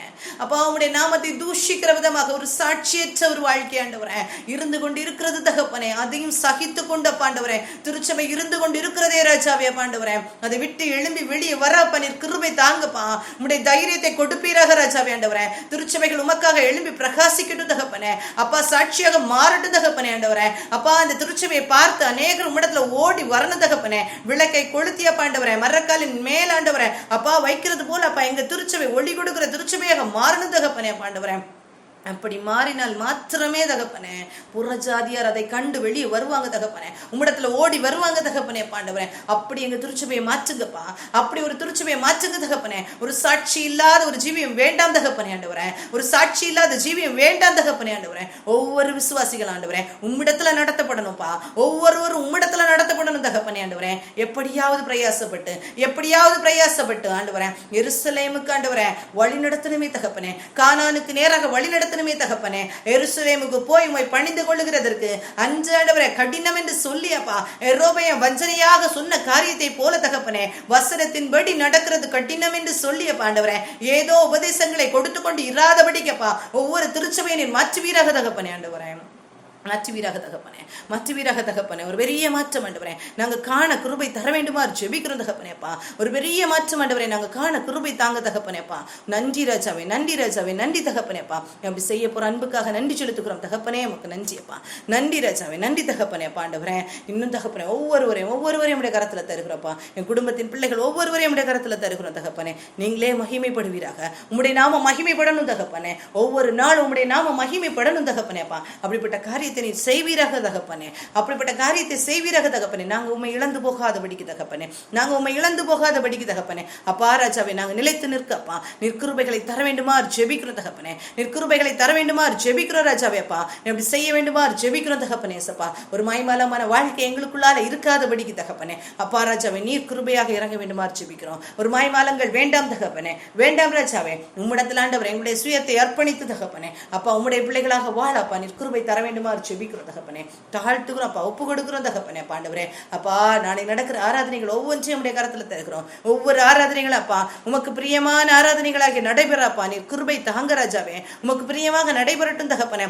ஏதோ காரியங்களை செய்துவிட்டு அப்பா உண்மை திருப்திப்படுத்த முடியாத தகப்பனே. ஆண்டவரே திருப்திப்படுத்த முடியாது ராஜாவே, திருப்திப்படுத்த முடியாது தகப்பனே. ஆண்டவரே அது ஒவ்வொருவரும் புரிந்து கொள்ளப்பா நீர் கிருபை தாங்க தகப்பனே. ஆண்டவரே ஒவ்வொரு திருச்சபை ஆண்டவரே ஆண்டவரே நாளைக்கு ஆராதனை ஆண்டவரே அப்பா உமக்கு பிரியமான ஆராதனையாக, உமக்கு பிரியமான ஆராதனையாக நடைபெற கிருபை தாங்க ராஜாவே. ஆண்டவரே ஒவ்வொருவரும் உம்மிலே திருப்தி அடைய, உம்மிலே திருப்தி அடையப்பா நீர் கிருபை தரணும் தகப்பனே. உம்மிலே திருப்தி கொள்ளப்பா நீர் கிருபை தரணும் ராஜாவேப்பா. நீ அப்படி செய்ய போற அன்புக்காக நன்றி செலுத்துக்கிறோம்ப்பா. நாளைக்கு நடக்கிற ஆண்டவரே ஒவ்வொரு ஆராதனையிலும் அப்பா உங்களுடைய வசனத்தை சுமந்து வருகிற ஒவ்வொரு ஆண்டவரே போதகர்களையும் உடைய கரத்துல தருகிறோம்ப்பா. உடைய பிள்ளைகள் ஆண்டவரே உம்மிடத்துல காத்திருந்து ஆண்டவரே வசனங்களை ஆண்டவரே அப்பா அந்த விளக்கங்களை பெற்றுக்கொள்ளப்பா. உம்மிடத்துல காத்திருந்து தகப்பனே சபைக்கு எது தேவையோ ஆண்டவரே அதை கொடுக்கப்பா நீர் கிருபை தாருங்க ராஜாவே. அதை கொடுக்க கிருபை தாங்கப்பா. உடைய பாதத்துல இருக்கும்போது எத்தனை காரியங்களை நீ சொல்லி தருகிறீ தகப்பனே. அதே போல ராஜாவே, அதே போல ஒவ்வொரு திருச்சபைகளும் அப்பா உடைய வசனத்தை கேட்க வாஞ்சியோடு வரப்பா. ஒவ்வொரு ஜனங்களும் ஆண்டவரை வாஞ்சியோடு வரப்பா நீர் கிருபை தாங்கப்பா. ஆண்டவரே கிருபையாக இருங்கப்பா. பெரிய மாற்றம் எங்க திருச்சபைகளை நாங்க காணப்பா. பெரிய காரியங்களை நீ நடப்பீங்க ராஜாவே, நீங்க நடப்பீங்க தகப்பனே. ஆண்டவரே உம்முடைய கரத்திலே எங்களை தாழ்த்தி தருகிறோம். நாங்க குறைவுள்ளவர்கள் தகப்பனே, கற்று தந்திருக்கிறீ தகப்பனே, கற்று தந்திருக்கிறீ தகப்பனே. ஆண்டவரே ஒரு யெரொபெயாமை பார்த்து தகப்பனே தாவீதை போல செய்திருந்தா உனக்கு நிலையான வீட்டை கட்டுவேன் என்று சொன்னது போலப்பா எங்களுக்கு ஒரு வீட்டை கட்டுவேன் என்று சொல்லி இருக்கீங்களே தகப்பனே. எங்களுக்கு ஒரு வீட்டை கட்டுவேன் என்று சொல்லி இருக்கீங்களே தகப்பனே. ஆனா நாங்களோ என்ன செஞ்சு கொண்டு இருக்கிறோம்ப்பா, நாங்க என்ன செய்து கொண்டு இருக்கிறோம் தகப்பனே. அப்பா அதை உணராதபடிக்கு வாழ்ந்து கொண்டு இருக்கிறோமேப்பா. அதை உணராதபடிக்கு எத்தனை ஜனங்கள் வாழ்ந்து கொண்டிருக்கிறார்கள் தகப்பனே. நாங்களும் தவறுகிறோம் தகப்பனே. அப்பா ஆனாலும் எத்தனை முறை தவறினாலும் தகப்பனே அப்பா ஆண்டவர் எங்களை மன்னித்து ஏற்றுக்கொள்கிற தேவனாக நீர் இருக்கிறீரே அப்பா. உமக்கு நன்றி நன்றி நன்றி தகப்பனேப்பா. செய்யுங்கப்பா, அதே மாதிரி செய்யுங்க தகப்பனே. ஆண்டவரே எல்லாரும் உடைய சன்னிதானத்துல வந்து ஆண்டவரே உம்மிடத்துல முழங்கால் படிக்கிட்ட தகப்பனே. அப்பா நீர் கிருபைகளை தாங்கப்பா. தடையாக இருக்கிற எல்லா காரியங்களையும் வச்சுங்கப்பா. சபையில உம்முடைய ராஜ்யம் கட்டப்படுகிறதுக்கு தடையாக இருக்கிற காரியங்கள், எங்க குடும்பத்துல கட்டப்படுகிறதுக்கு தடையாக இருக்கிற காரியங்கள், எங்களுக்கு உள்ளாலேயே உம்முடைய ராஜ்யம் கட்டப்படுகிறதுக்கு தடையா இருக்கிற காரியங்கள் எல்லாவற்றையும் நீ மாற்றுங்கப்பா. சுயங்கள் ஒளிந்து போகட்டும்ப்பா, சுய சிந்தனைகள் மாறி போகட்டும்ப்பா. அப்பா ஆண்டவரே அங்க செய்கிறது சரிதான் சாதிக்கிற காரியங்கள் மாறி போகட்டும் தகப்பனே. ஆண்டவரே அப்பா உமக்கு பயப்பட்டு வாழப்பா. நீர் கிருபை தர வேண்டுமா ஜெபிக்கிறப்பா. எங்களை முற்றிலுமாக தாழ்த்தி உடைய சமூகத்தை தருகிறோம் அப்பா. இதுல கலந்து கொண்ட ஒவ்வொருவருக்கும் அப்பா நீங்க உங்களுடைய வார்த்தைகளை புரிய வைங்க தகப்பனே. நீங்க கற்றுக் கொடுங்கப்பா. இன்னும் பேசுங்கப்பா, இன்னும் பேசுங்கப்பா, இன்னும் பேசுங்க தகப்பனே. ஆண்டவரே நீங்க கூட இருங்கப்பா, நீங்க உணர்த்தி கொடுங்கப்பா, இன்னும் கற்றுக் கொடுங்க தகப்பனேப்பா. உடைய கரத்திலேயே தாழ்த்தி தருகிறோம்ப்பா. எங்களை தாழ்த்துகிறோம்ப்பா. நீரே மகிமைப்படுவீராக. எங்களோட கூட இருங்கப்பா. நீரே மகிமைப்படுவீராக. தாழ்த்துகிறோம், ஒப்பு கொடுக்கிறோம். நீ பிரேசுமன ஜெபத்தை ஏற்றுக்கொள் நல்ல பிதாவே. ஆமென். எல்லாம் சேர்ந்து சொல்லலாம். என் ஆத்துமாவே கர்த்தரை ஸ்தோத்திரே, என் முழுமே பரிசுத்த நாமத்தை ஸ்தோத்திரே. என் ஆத்துமாவே கர்த்தரை ஸ்தோத்திரே, கர்த்தர் செய்த சகல உபகாரங்களை மறவாதே. ஆமேன். இந்த நேரத்திலும் நம்ம ஒரு வசனத்தை சொல்றேன். மீக 6ஆம் அதிகாரம் 8ஆம் வசனத்துல சொல்லியிருக்கோம். மனுஷனே நன்மை இன்னதென்று அவர் உனக்கு அறிவித்திருக்கிறார். நியாயம் செய்து இரக்கத்தை சிநேகித்து உன் தேவனுக்கு முன்பாக மனத்தாழ்மையா நடப்பதை இல்லாமல் வேற எண்ணத்தை கர்த்தர் இடத்தில் கேட்கிறார். கர்த்தருக்கு முன்பாக நான் மனத்தாழ்மையா நடக்கணும். இனி ஒரு வசனம் சொல்லியிருக்கு. உபாகமம் 10ஆம் அதிகாரம் 13ஆம் வசனம் சொல்லியிருக்கு. நான் இன்று உனக்கு கற்பிக்கிற கர்த்தருடைய கட்டளைகளையும் உனக்கு நன்மை உண்டாகும்படி கை கொள்ள வேண்டும் என்பதே அல்லாமல் வேற எதை உன் தேவனாகிய கர்த்தர் உன்னிடத்தில் கேட்கிறார்? அவருடைய கற்பனைகளின்படி நம்ம நடக்கணும். இந்த 2 காரியம், ஒண்ணு கர்த்தருக்கு முன்பாக மனத்தாழ்மை, இன்னொன்று அவருடைய கற்பனைகளின்படி நடக்கிறோம். கற்பனைகளின்படி நடந்து விட்டு மனமேட்டிமை அடைந்து நாம் நடக்கக்கூடாது. கர்த்தருக்கு முன்பாக மனத்தாழ்மையோடு தான் நம்ம நடக்கணும். இப்படிங்கிற இந்த 2 காரியம்தான் மிக 6:8 சொல்லப்பட்டபடியும் உபாகமம் 10:13 சொல்லப்பட்டபடியும் இந்த 2 காரியத்தை தான் கர்த்தர் நம்மகிட்ட எதிர்பார்க்கிறார். மனத்தாழ்மையான ஒரு வாழ்க்கை, நம் கட்டளைகளை எல்லாம் ஃபாலோ பண்றேன் அப்படின்னு சொல்லிட்டு மேட்டியமையான காரியங்கள் நமக்குள்ளால வந்துடவே கூடாது. அதை கர்த்தர் விரும்பவே இல்லை. அவர் பெருமை உள்ளவர்கள் கர்த்தர் எதிர்த்து நிற்கிற தேவன். இன்னொன்னு, அவருடைய கட்டளைகளை நமக்கு நன்மை உண்டாகும்படி ஃபாலோ பண்ண சொல்லியிருக்கிறாரு. அந்த கட்டளைகளையும் நம்ம ஃபாலோ பண்ணுவோம். அந்த 2 காரியத்தை நம்ம செய்யும் போது நமக்காகவும் கர்த்தர் நிலையான வீட்டை கட்டுவார். அந்த நிலையான வீட்டில் நம்ம போய் சேருகிறதற்கு அது எதுவாக இருக்கும். கர்த்தர் தாமே இந்த வார்த்தையின் மூலமாக நம்மை ஆசீர்வதிப்பாராக. ஆமென்.